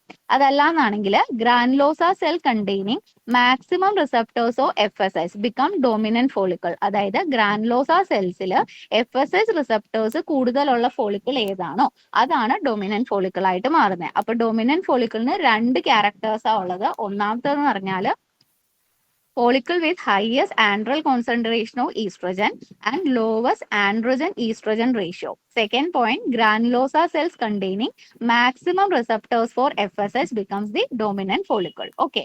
Then ovulation occurs about 32 to 36 hours after the onset of LH surge. So, ഇതാണ് ഒരു LH surgeനെ നമ്മൾ ഗ്രാഫിക്കലി റെപ്രസെന്റ് ചെയ്ത് കഴിഞ്ഞാൽ ഇതാണ് ഈ ടോട്ടൽ LH surge എന്ന് പറയുന്നത്. അതായത് ഇവിടെ ഞാൻ ഈ ഗ്രാഫ് അടയാളപ്പെടുത്തി 32 to 36 hours. അതായത് LHന്റെ ഫുൾ സർജ് അത് ഏകദേശം 36 hours ആണ്. അതിനുശേഷമാണ് ഓവുലേഷൻ സംഭവിക്കുന്നത്. ഇവിടെ ഓവുലേഷൻ എന്ന് കൊടുത്തിട്ടുണ്ട്, അതായത് എൻറ്റയർ LH സർജിന് ശേഷമാണ് ഓവുലേഷൻ. സോ ഇങ്ങനെ ക്വസ്റ്റ്യൻ വരാനായിട്ട് പറ്റും. ഇത് എന്താ ട്രൂ ഫോൾസ് രീതിയിൽ വരാം, അതല്ലാണ്ട് ഡയറക്റ്റ് ആയിട്ട് ഇത് ചോദിച്ചോണ്ടും, അതായത് എത്ര മണിക്കൂറിനുള്ളിലാണ് ഓവുലേഷൻ നടക്കുന്നത് അങ്ങനെ ചോദിച്ചോണ്ടും ക്വസ്റ്റ്യൻ വരാം. So ovulation occurs about 32 to 36 hours after the onset of LH surge. LH സർജിന് 32 to 36 hours ശേഷമാണ് ഓവുലേഷൻ നടക്കുന്നത്. And about 10 to 12 hours after LH peak level. ഇതാണ് LH പീക്ക് എന്ന് പറഞ്ഞാൽ. Okay, peak of LH surge എന്ന് പറയുന്ന ഈ കാണുന്നതാണ് LH peak. അതിന് ഏകദേശം 10 to 12 hours ശേഷമാണ് ഓവുലേഷൻ നടക്കുന്നത്. ഇവിടെ രേഖപ്പെടുത്തിയിട്ടുണ്ട് 10 to 12 hours. ഓക്കെ, അതായത് ഏകദേശം ഇതാണ് ഇവിടുന്ന് ഇവിടം വരെ, അതാണ് LH പീക്ക് എന്ന് പറഞ്ഞാൽ. Okay, so 10 to 12 hours after LH peak ആണ് ഓവുലേഷൻ നടക്കുന്നത്. കൺഫ്യൂഷൻ വരരുത് ശരിക്കും പറഞ്ഞാൽ. അതായത് ഓൺസെറ്റ് ഓഫ് LH സർജിന് 32-36 മണിക്കൂർ കഴിഞ്ഞിട്ടാണ് ഓവുലേഷൻ നടക്കുന്നത്. പക്ഷേ അത് ഓൺസെറ്റ് ആയിരുന്നു. ഇവിടെ എന്താ LH പീക്കിന് 10-12 മണിക്കൂറിന് ശേഷമാണ് ഓവുലേഷൻ നടക്കുന്നത്. ഒരെണ്ണം ഓൺസെറ്റ് ഓഫ് LH സർജും ഒരെണ്ണം ആഫ്റ്റർ LH പീക്കും ആണ്. അപ്പോൾ ക്വസ്റ്റ്യൻ നന്നായിട്ട് വായിച്ചിട്ട് മാത്രം ആൻസർ ചെയ്യണം. Next, the mean duration of LH surge is about 24 hours. അതായത് ഇതാണ് മീൻ ഇതാണ് ഓൺസെറ്റ് ഓഫ് LH സർജ് തൊട്ട് ഇതെന്താ LH പീക്ക് വരെ എത്തി. ഇവിടെ എന്താ പറയുന്ന mean duration of LH surge. Okay, അതായത് ഓൺസെറ്റ് തൊട്ട് പീക്ക് വരെയുള്ള ടൈം, അതിനെയാണ് മീൻ ഡ്യൂറേഷൻ എന്ന് പറയുന്നത്. അത് എത്രയാ? 24 hours. ഇവിടെ ഉണ്ട് 24 hours അല്ലെങ്കിൽ 24 hours. Okay, so mean duration of LH surge എന്ന് പറയുന്നത് 24 hours ആണ്. The peak LH plateau is for about 14 hours. എത്ര നേരം LH ആ ഒരു പീക്ക് ലെവലിൽ തന്നെ നിൽക്കും എന്നുള്ളതാണ്. 14 hours എന്ത് ചെയ്യുന്നു, LH ആ ഒരു മാക്സിമം പോയിന്റിൽ നിൽക്കുന്നു. So mean duration of LH surge എന്ന് പറയുന്നത് 24 hours ആണ്. The peak LH level plateau for about 14 hours ആണ്. After ovulation, the ruptured Graafian follicle become corpus luteum. Ovulation ശേഷം Graafian follicles എന്തായിട്ട് മാറുന്നു, corpus luteum ആയിട്ട് മാറുന്നു. Yellowish color is due to lipid and pigment keratin. So corpus luteumത്തിന് ഒരു yellow കളറാണ്. ആ yellow കളറിന് കാരണം എന്ന് പറയുന്നത് ലിപ്പിഡും അതുപോലെ തന്നെ കെരോട്ടിൻ എന്ന് പറയുന്ന പിഗ്മെന്റും ആണ് ആ ഒരു യെല്ലോയിഷ് കളർ കൊടുക്കുന്നത്. Corpus luteum secrete oestrogen and progesterone. So corpus luteum എന്തിനെ സെക്രീറ്റ് ചെയ്യുന്നു, ഈസ്ട്രോജനെയും പ്രൊജസ്ട്രോണിനെയും സെക്രീറ്റ് ചെയ്യുന്നു. Subnuclear vacuolation is the earliest evidence of ovulation and appears on 18th day and persists up to 21st day. അതായത് ഈ ഒരു line important ആണ്. Earliest evidence of ovulation എന്താന്ന് ചോദിച്ചു കഴിഞ്ഞാൽ അതെന്താണ്, സബ് ന്യൂക്ലിയർ വാക്കുലേഷൻ. അതിനെയാണ് ഏർലിയസ്റ്റ് എവിഡൻസ് ഓഫ് ഓവുലേഷൻ എന്ന് പറയുന്നത്. അത് സംഭവിക്കുന്നത് സെക്രീറ്ററി ഫേസിലാണ്. അതായത് it appears on 18th day. Menstrual സൈക്കിളിൽ 18th ഡേയിലാണ് സബ് ന്യൂക്ലിയർ വാക്കുലേഷൻ ഉണ്ടാകുന്നത്. എത്ര ദിവസം വരെ ഉണ്ടാകുന്നു, persist up to 21st day വരെ അത് നിൽക്കുന്നു. ഈ ഡേ ഇമ്പോർട്ടന്റ് അല്ല, പക്ഷെ ഇത് ഇമ്പോർട്ടന്റ് ആണ്. ഏർലിയസ്റ്റ് എവിഡൻസ് ഓഫ് ഓവുലേഷൻ എന്താണ്, ഏർലിയസ്റ്റ് എവിഡൻസ് ഓഫ് ഓവുലേഷൻ ആണ് sub nuclear vacuolation. The menstrual flow stops as a result of combined effect of prolonged vasoconstriction, myometrial contraction and local aggregation of platelet. So menstrual flow എന്തുകൊണ്ടുണ്ടായി എന്ന് പറഞ്ഞു, due to shedding of endometrium. ആ flow നിൽക്കണം, അല്ലാണ്ട് continuous ആയിട്ട് flow നടക്കാൻ പാടില്ല. അതങ്ങനെ സ്റ്റോപ്പ് ചെയ്യാനുള്ള കാരണക്കാരൊക്കെയാ, due to combined effect of prolong vasoconstriction. Vessels constrict ആവുന്നു, മയോമെട്രിയം കൺട്രാക്ട് ആവുന്നു ആൻഡ് ലോക്കൽ അഗ്രഗേഷൻ ഓഫ് പ്ലേറ്റ്ലെറ്റുകളുടെ ഫംഗ്ഷൻ എന്താ, ക്ലോട്ടിങ്ങിന് സഹായിക്കുക. ഓക്കെ, സോ ബ്ലീഡിങ് സ്റ്റോപ്പ് ചെയ്യുക. അപ്പൊ പ്ലേറ്റ്ലെറ്റ് സഹായിക്കുന്നു, അതുപോലെ തന്നെ vaso constriction and myometrial contraction. Next, ഈ ഒരു ടേബിളിൽ തന്നിരിക്കുന്ന നമ്മുടെ ബോഡിയിലുള്ള ഡിഫറെന്റ് ടൈപ്പ് ഓഫ് പ്രോസ്റ്റാഗ്ലാൻഡിൻസ് ആണ്. അത് എങ്ങനെയാണ് മയോമെട്രിയത്തിൽ ആക്ട് ചെയ്യുന്നത് ആൻഡ് എങ്ങനെയാണത് നമ്മുടെ ബോഡിയിലെ, അതായത് യൂട്രൈൻ വെസൽസിൽ അത് ഓരോ ടൈപ്പ് ഓഫ് പ്രോസ്റ്റാഗ്ലാൻഡിന്റെ ഫംഗ്ഷൻ എന്താണ്, ഇതും ഇമ്പോർട്ടന്റ് ആണ്. എന്റെ ടൈമില് APGT ഇതിൽ ഈ ഒരു ടൈപ്പ് ക്വസ്റ്റ്യൻ വന്നിരുന്നു. ഇതിൽ ഒരു എനിക്ക് തോന്നുന്നു PGE2 ആ തന്നിരുന്നതെന്ന് തോന്നുന്നു. ഇത് എന്താ മയോമെട്രിയത്തിൽ ചെയ്യുന്നത്, എന്താണ് വെസൽസിൽ ചെയ്യുന്നത്, അങ്ങനെ ഒരു ക്വസ്റ്റ്യൻ ചോദിച്ചിരുന്നു. അപ്പൊ PGF2 ആൽഫ അതെന്താ ചെയ്യുന്ന, മയോമെട്രിയത്തില് മയോമെട്രിയം കൺട്രാക്ട് ചെയ്യാനായിട്ട് സഹായിക്കും ആൻഡ് വെസൽസും കൺട്രാക്ട് ചെയ്യുന്നു. സോ PGF2 രണ്ടിനെയും കൺട്രാക്ഷൻ ആണ്, മയോമെട്രിയും കൺട്രാക്ട് ചെയ്യും, അതുപോലെ തന്നെ വെസൽസിനെയും കൺട്രാക്ട് ചെയ്യും. PGE2 എന്താ ചെയ്യുന്നത്, മയോമെട്രിയത്തെ കൺട്രാക്ട് ചെയ്യും, പക്ഷെ വെസൽസിനെ എന്ത് ചെയ്യുന്നു, ഡയലേറ്റ് ചെയ്യിപ്പിക്കുന്നു. Okay, myometrial contraction and vaso dilatation.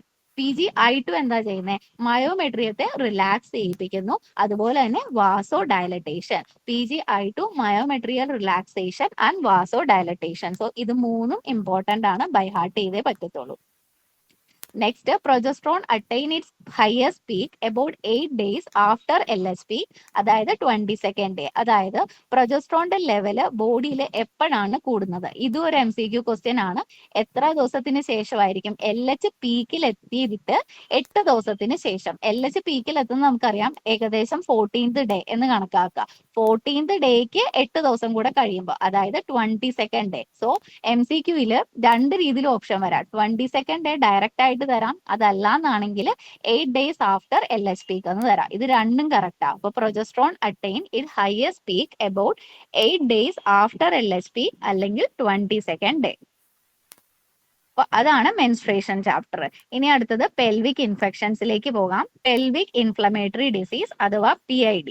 It is a spectrum of infection and inflammation of upper genital tract organ, typically involving യൂട്രസിൽ തന്നെ യൂട്രസിന്റെ endometrium, fallopian tube, ovaries, pelvic peritoneum and surrounding structure. So ഇതെന്താണ്, ഒരു ഇൻഫെക്ഷനും ആണ് and ഇൻഫ്ലമേഷനും ആണ്. എവിടെയാണ്, upper genital tract. ഇത് ഓർക്കുക, upper genital tract organ typically യൂട്രസിൽ, അതായത് യൂട്രസിന്റെ എൻഡോമെട്രിയത്തില്, ഫലോപ്പിയൻ ട്യൂബില്, ഓവറീസില് and pelvic peritoneum and surrounding structures.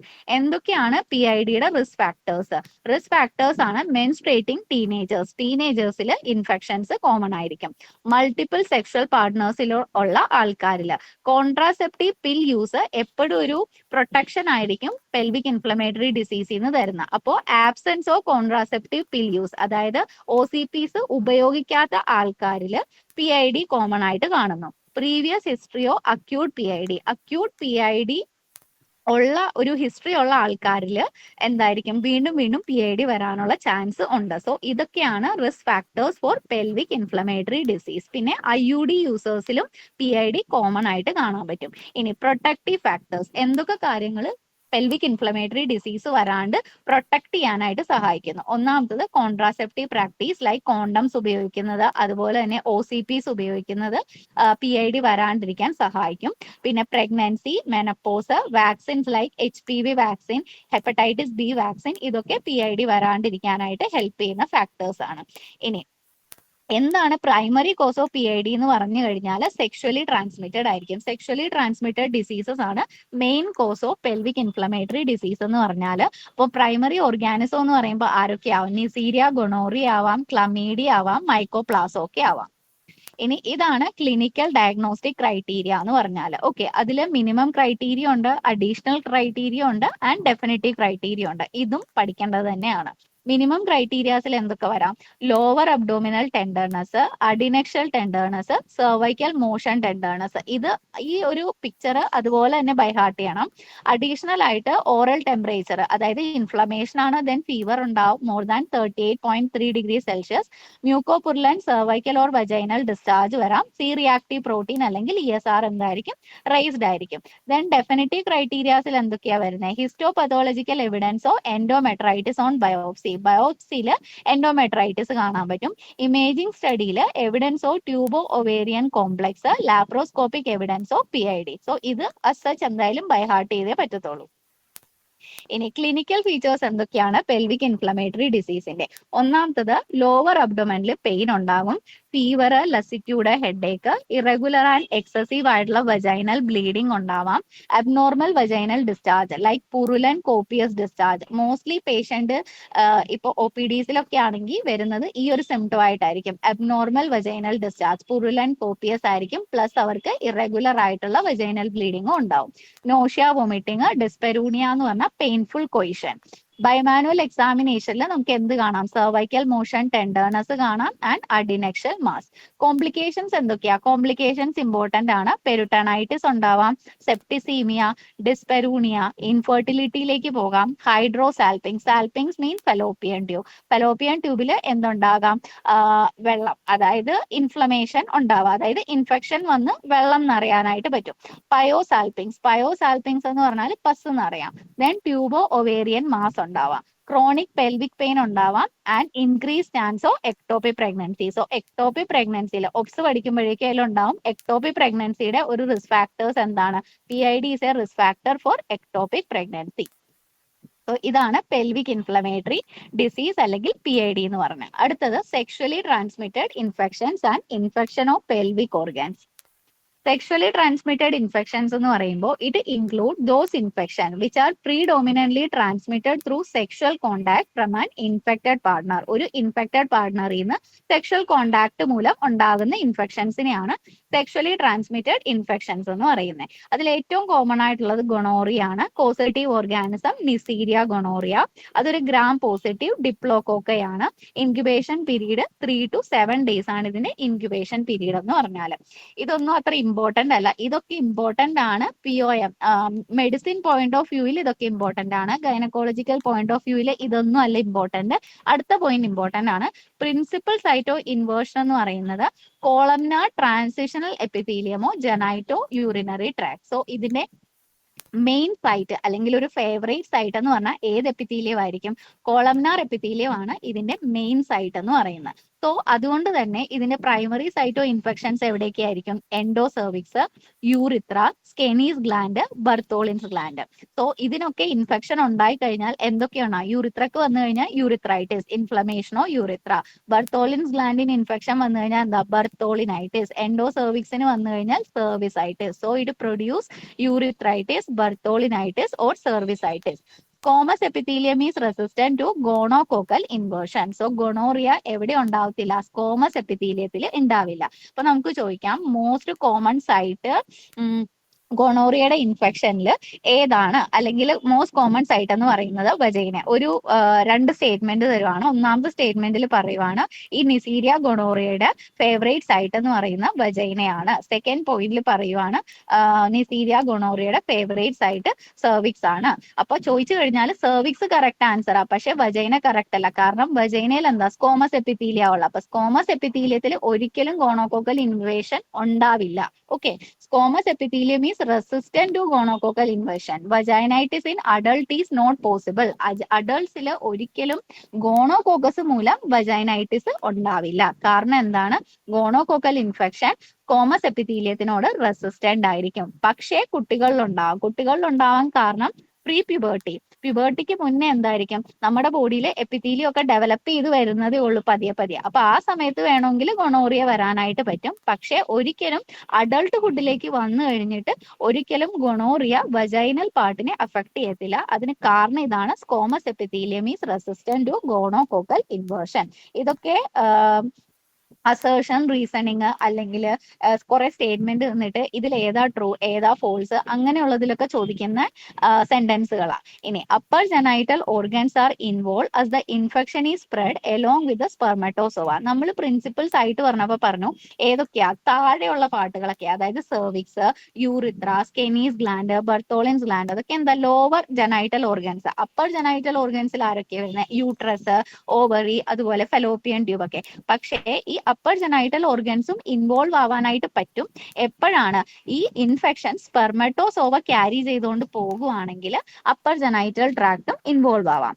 Upper genital organs are involve as the infection is spread along with the spermatozoa. Gonococci attach to the spermatozoa and are being carried up.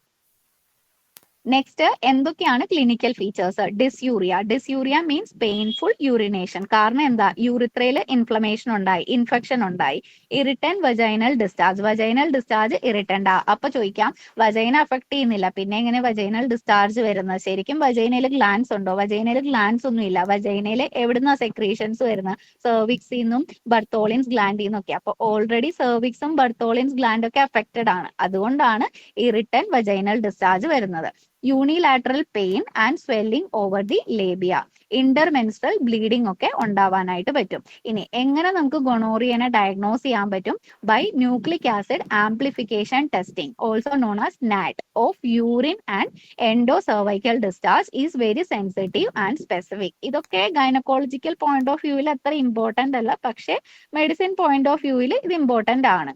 ഇനി next infection ആണ് syphilis. Treponema പാലിഡം ആണ് causative organism. Incubation period 9 to 90 days ആണ്. Primary ലിഷൻ എന്തായിരിക്കും? ഷാങ്കർ ആയിരിക്കും. അതെന്താ? Painless ആയിരിക്കും. കോമണസ് site എന്ന് പറയുന്ന labia, fourchette, anus, cervix, nipples and enlarged inguinal ഗ്ലാൻസും പ്രൈമറി ഇൻഫെക്ഷനിൽ ഉണ്ടാവാനായിട്ട് പറ്റും.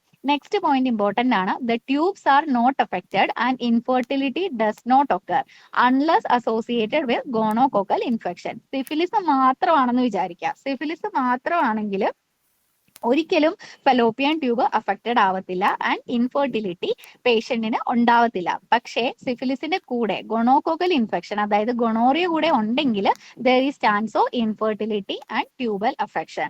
The tubes are not affected and infertility does not occur unless associated with gonococcal infection. Next secondary syphilis. Secondary സിഫിലിസിന്റെ സൈറ്റ് എവിടെയാ? Located in the vulva in the form of condyloma lata. Primary സിഫിലിസിൽ എന്തായിരുന്നു? Chancre ആയിരുന്നു. Secondary സിഫിലിസിൽ ആ characteristic ലിഷനെ എന്താ പറയാ? കോണ്ടൈലോമ ലാറ്റ. മാക്കുലോ പാപ്പുലാർ rash കാണാൻ പറ്റും. On palms and soles are present. Generalise lymphadenopathy ഉണ്ടാകും. മ്യൂക്കോസൽ അൾസേഴ്സ് ഉണ്ടാകും. അലോപേഷ്യ ഒക്കെ ഉണ്ടാകും. ദെൻ ടെറിഷറി സിഫിലിസിലേക്ക് പോകുമ്പോൾ അവിടെ മെയിൻ എന്തായിരിക്കും? Characterised by gummatous ulcer. Okay, primary സിഫിലിസിൽ ഷാങ്കർ ആയിരുന്നു, സെക്കൻഡറിയിൽ എന്തായിരുന്നു കോണ്ടൈലോമ ലാറ്റ, ആൻഡ് ടെർഷ്യറിയിലേക്ക് വരുമ്പോൾ ഗുമ്മെ ഫോർമേഷൻ. ഡയഗ്നോസിസ് എന്ത് വഴിയായിരിക്കും? VDRL വഴി. Positive after 6 weeks of initial infection. So infection വന്ന് 6 ആഴ്ചയ്ക്ക് ശേഷം മാത്രമേ VDRL പോസിറ്റീവ് ആവത്തുള്ളൂ. Then fluorescent treponemal antibody absorption test, അത് കുറച്ച് എക്സ്പെൻസീവ് ആണ്, പക്ഷേ അതാണ് confirmatory test for syphilis. Next chlamydial infections ആണ്. പകർത്തുന്ന ഓർഗാനിസം ആണ് Chlamydia trachomatis. Affect columnar and transitional epithelium of genito urinary tract. ഏത് എപ്പിത്തീലിയത്തിനെയാണ് അഫക്ട് ചെയ്യുന്നത്? Columnar and transitional epithelium of genito urinary tract. It can cause tubal scarring resulting in infertility and ectopic pregnancy. So chlamydia എന്തൊക്കെ ഉണ്ടാക്കാം? ectopic pregnancyക്ക് കാരണമാകാം and ഇൻഫെർട്ടിലിറ്റിക്ക് കാരണമാകാം. വേറെ എന്തായിരുന്നു ectopic pregnancyക്ക് കാരണം? PID can cause ectopic pregnancy. ഇനി ക്ലമീഡിയയിൽ ഇമ്പോർട്ടന്റ് ആയിട്ടുള്ള ഈ ഒരു സിൻഡ്രോം ആണ് ഫിറ്റ്സ് കർട്ടിസ് സിൻഡ്രോം. അതായത് ലാപ്രോസ്കോപ്പിക് എക്സാമിനേഷനോ ക്ലമീഡിയൽ ഇൻഫെക്ഷൻ ഉള്ള ഒരാളിൽ ലാപ്രോസ്കോപ്പിക് എക്സാമിനേഷൻ ചെയ്ത് കഴിയുമ്പോൾ നമുക്ക് ലിവറിൽ ചില അഡിഷൻസ് കാണാൻ പറ്റും. അതിനെയാണ് കർട്ടിസ് സിൻഡ്രോം എന്ന് പറഞ്ഞാൽ. On laparoscopy violin string adhesions around the liver. ലിവറിന് ചുറ്റും ചില അഡിഷൻസ് കാണാനായിട്ട് പറ്റും. അതിനെയാണ് കർട്ടിസ് സിൻഡ്രോം എന്ന് പറയുന്ന. ആ അഡിഷൻസ് ക്ലമീഡിയൽ ഇൻഫെക്ഷനിലാണ് കാണാൻ പറ്റുന്നത്. ഓക്കെ, ഇനി എന്താണ് ഷാങ്കറോയിഡ്? ഷാങ്കറോയിഡ് എന്ന് പറഞ്ഞു കഴിഞ്ഞാല്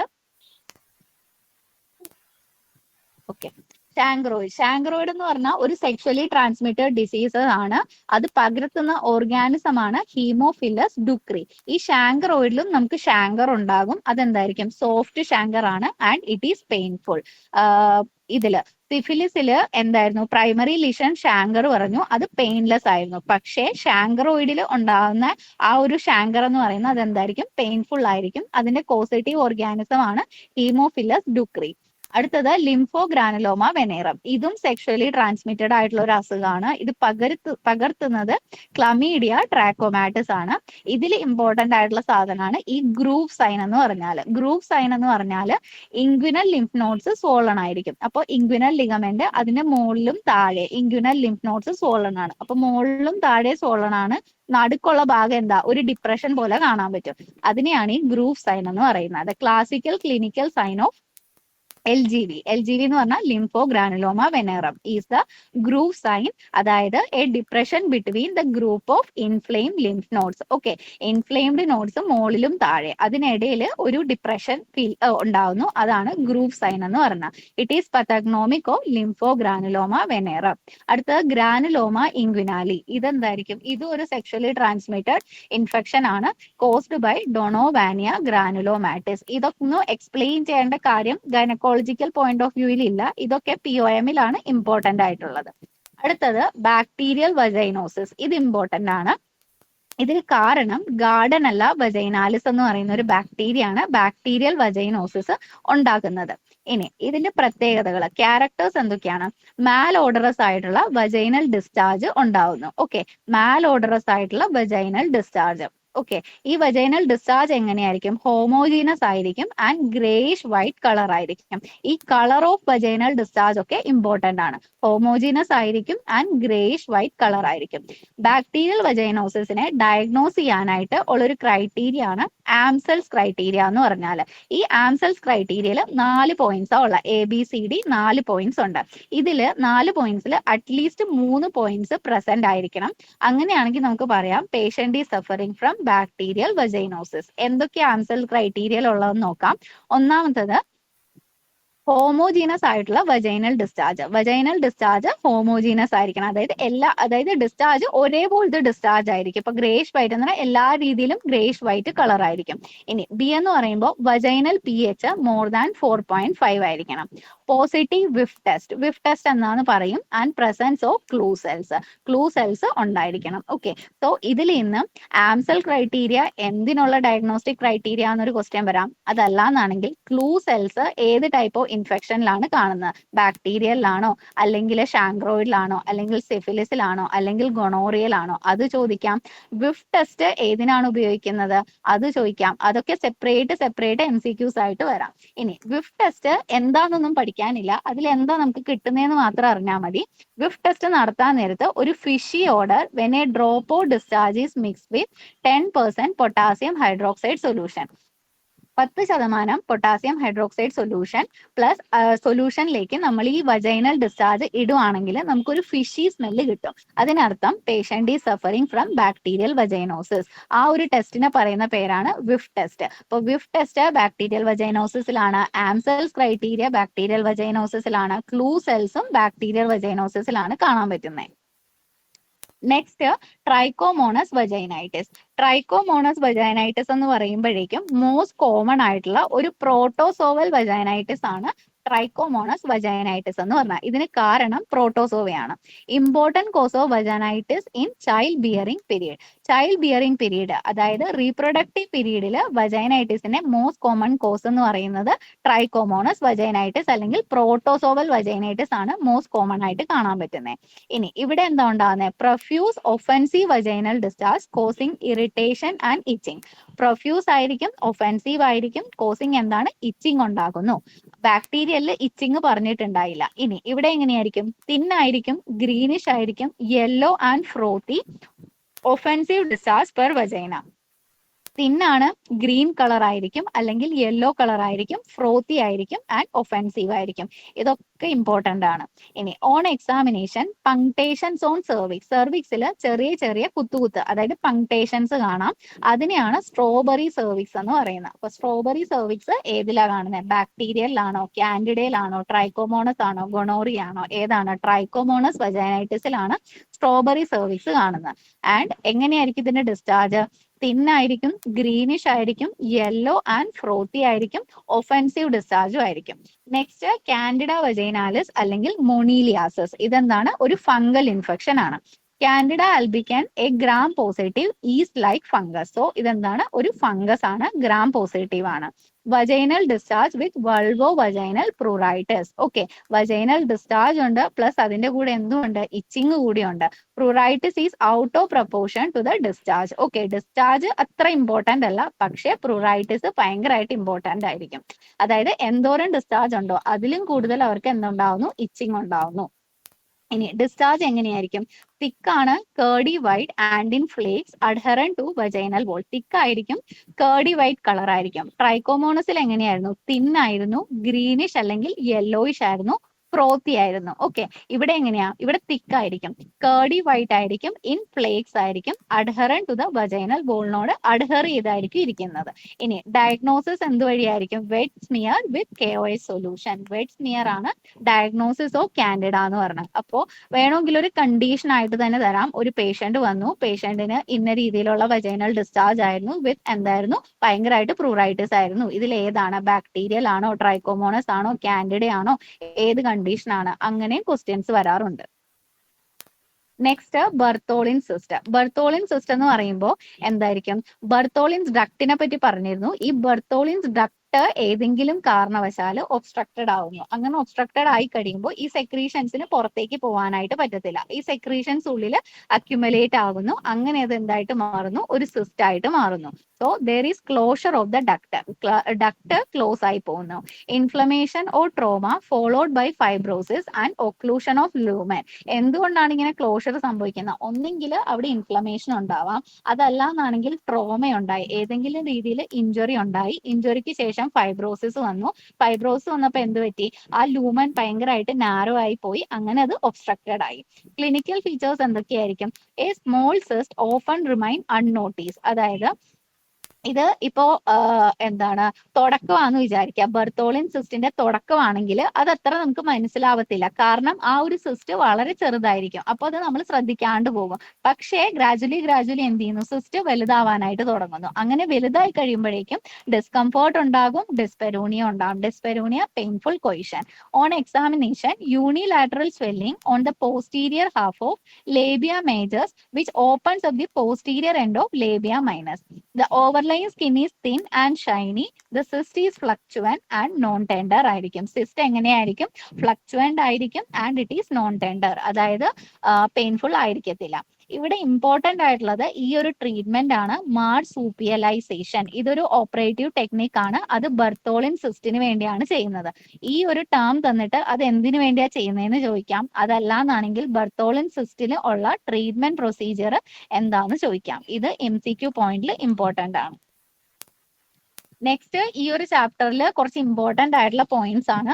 in recurrent vulvitis due to fungal infection diabetes is to be excluded. അതായത് റെക്കറന്റ് ആയിട്ട് വൾവൈറ്റിസ് വരുവാണ് എന്ത് മൂലം? കാൻഡിഡ ആൽബിക്കൻസ് അല്ലെങ്കിൽ ഫംഗൽ ഇൻഫെക്ഷൻസ് മൂലം. ആ ഒരു കേസുകളിൽ പേഷ്യന്റ് ഡയബറ്റിക് ഉണ്ടോ അല്ലെങ്കിൽ പേഷ്യന്റ് ഡയബറ്റിക് ആണോ അല്ലയോ എന്ന് നമ്മൾ എക്സ്ക്ലൂഡ് ചെയ്യേണ്ടതായിട്ടുണ്ട്.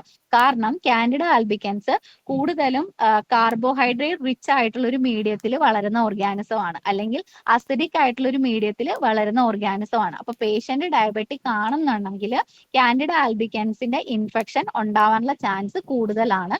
അതുകൊണ്ടാണ് ഫംഗൽ ഇൻഫെക്ഷൻ മൂലമുള്ള വൾവൈറ്റിസിൽ അല്ലെങ്കിൽ വജൈനൈറ്റിസുകളുടെ കേസിൽ പേഷ്യന്റിന് ഡയബറ്റിസ് ഉണ്ടോ ഇല്ലയോ എന്ന് എക്സ്ക്ലൂഡ് ചെയ്യേണ്ടത്. A vaginal discharge with pH more than 5 indicate. അതായത് വജൈനൽ ഡിസ്ചാർജ് ഉണ്ട്, അതിന്റെ pH 5 മുകളിലാണെന്ന് വിചാരിക്കുക. അങ്ങനെയാണെങ്കിൽ അത് എന്തൊക്കെ മൂലം ആവാനായിട്ട് പറ്റും? അട്രോഫിക് വജൈനൈറ്റിസ്. അട്രോഫിക് വജൈനൈറ്റിസ് എന്ന് പറഞ്ഞാൽ ഓൾസോ നോൺ ആസ് സിനൈൽ വജൈനൈറ്റിസ്. അതായത് കുറച്ച് ഓൾഡ് ഏജ് ആയിട്ടുള്ള ആൾക്കാരിൽ വജൈനൽ ഇൻഫെക്ഷൻ അട്രോഫിക് വജൈനൈറ്റിസ് എന്ന് പറഞ്ഞാൽ അത് ഒന്നെങ്കിൽ അട്രോഫിക് വജൈനൈറ്റിസ് മൂലമാവാം, അല്ലെങ്കിൽ ബാക്ടീരിയൽ വജൈനോസിസ് മൂലമാവാം, അല്ലെങ്കിൽ ട്രൈക്കോമോണസ് ഇൻഫെക്ഷൻ മൂലമാവാം വജൈനൽ pH മോർ ദാൻ 5 വരുന്നത്. Moneliasis infection is related to diabetes mellitus, pregnancy and among pill users. So moneliasis എന്തൊക്കെയായിട്ട് ഡയറക്ട്ലി റിലേറ്റഡ് ആണ്? ഡയബറ്റിസ് മെലൈറ്റസുമായിട്ട്, പ്രഗ്നൻസി ആയിട്ട് ആൻഡ് പിൽ യൂസേഴ്സിൽ. ഈ ഒരു കണ്ടീഷനിലൊക്കെ ഈ ഡയബറ്റിസ്, പ്രഗ്നൻസി, പിൽ യൂസേഴ്സ് ഈ ഒരു കണ്ടീഷനിലൊക്കെ നമ്മുടെ വജൈനയുടെ pH അസിഡിക് ആയിരിക്കും. ഓക്കെ, ഈ അസിഡിക് pHൽ മൊണീലിയാസ് അല്ലെങ്കിൽ ഫംഗൽ ഇൻഫെക്ഷൻസ് കോമൺ ആയിട്ട് ഉണ്ടാവും. Most common site of chlamydia infection in female genital tract is columnar cells or endocervix. So chlamydial infection most common site ഏതാണ്? columnar cells or endocervix ആണ്. Pyogenic infection spread through veins and lymphatic. Pyogenic infections എന്ന് പറഞ്ഞാൽ bacterial infections. അത് കൂടുതൽ spread ചെയ്യുന്നത് through lymphatic system and through venous system ആയിരിക്കും. Gonococcal infections ആണെങ്കിൽ അത് ത്രൂ കണ്ടിന്യൂറ്റി ആൻഡ് കണ്ടിഗ്യൂറ്റി. അതായത് ഒരു സ്ഥലത്ത് നിന്ന് വേറെ സ്ഥലത്തേക്ക്, അതായത് അങ്ങോട്ട് ടച്ച് ചെയ്യുന്നത് മൂലം അല്ലെങ്കിൽ ഇൻഫെക്റ്റഡ് പാർട്സുമായിട്ട് കോണ്ടാക്ട് വരുന്ന മൂലം പകരുന്നു. അതാണ് through continuity and contiguity. Tubercular infections ആണെങ്കിൽ അത് ബ്ലഡ് സ്ട്രീമിൽ കൂടിയായിരിക്കും പകരുന്നത്. ഓക്കെ, ട്യൂബർക്കുലാർ ഇൻഫെക്ഷൻസ് ആണെങ്കിൽ എവിടെ കൂടിയായിരിക്കും പകരുന്നത്? ബ്ലഡ് സ്ട്രീമിൽ കൂടിയായിരിക്കും പകരുന്നത്. ഇത് ലാസ്റ്റ് ടോപ്പിക് ആണ്, dysmenorrhoea and disorders of menstrual cycle. Dysmenorrhoea എന്ന് പറഞ്ഞാൽ എന്താ? പെയിൻഫുൾ മെൻസ്ട്രേഷന്റെ ക്ലിനിക്കൽ ടേം ആണ് ഡിസ്മെനോറിയ എന്ന് പറഞ്ഞാൽ. ഡിസ്മെനോറിയ നമുക്ക് രണ്ടായിട്ട് തിരിക്കാം. ഒന്ന് പ്രൈമറി അല്ലെങ്കിൽ spasmodic dysmenorrhoea and secondary dysmenorrhoea. Primary dysmenorrhoea എന്ന് പറഞ്ഞാൽ അവിടെ പ്രത്യേകിച്ച് പെൽവിക് പത്തോളജി ഒന്നും ഇല്ല. അതായത് അതൊരു ഫിസിയോളജിക്കൽ ആയിട്ടുള്ള ഒരു സംഭവമാണ് പ്രൈമറി ഡിസ്മെനോറിയ എന്ന് പറഞ്ഞത്. അതായത് പേഷ്യന്റിന് ഒരു അബ്നോർമാലിറ്റി അവിടെ ഇല്ല. യൂട്രൈൻ അബ്നോർമാലിറ്റിയോ പെൽവിക് അബ്നോർമാലിറ്റിയോ അബ്ഡോമിനൽ ഒരു അബ്നോർമാലിറ്റി ഇല്ല. അതാണ് നോ ഐഡന്റിഫൈ പെൽവിക് പത്തോളജി. ഇനി പെയിന്റെ പ്രത്യേകത എങ്ങനെയാ?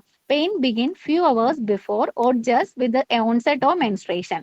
ഇപ്പോ മെൻസസ് സ്റ്റാർട്ട് ചെയ്യുന്ന ഇന്നാന്ന് വിചാരിക്കുക. ഇന്നാണെങ്കിൽ ഇന്ന് 8 മണിക്ക് മെൻസസ് സ്റ്റാർട്ട് ചെയ്തു. അങ്ങനെയാണെങ്കിൽ രാവിലെ ഒരു 7 മണി തൊട്ട് പെയിൻ സ്റ്റാർട്ട് ആവാൻ തുടങ്ങി. അല്ലെങ്കിൽ 8 മണിക്ക് മെൻസസ് സ്റ്റാർട്ട് ചെയ്തു എന്ന് പറഞ്ഞാൽ മെൻസസ് സ്റ്റാർട്ട് ചെയ്തപ്പോൾ തന്നെ പെയിൻ സ്റ്റാർട്ട് ചെയ്തു. അതാണ് primary dysmenorrhoea. Begin few hours before, ഒന്നെങ്കിൽ കുറച്ച് സമയങ്ങൾക്ക് മുന്നേ, അല്ലെങ്കിൽ എപ്പോഴാണോ മെൻസസ് തുടങ്ങുന്നത് ആ മെൻസസിന്റെ കൂടെ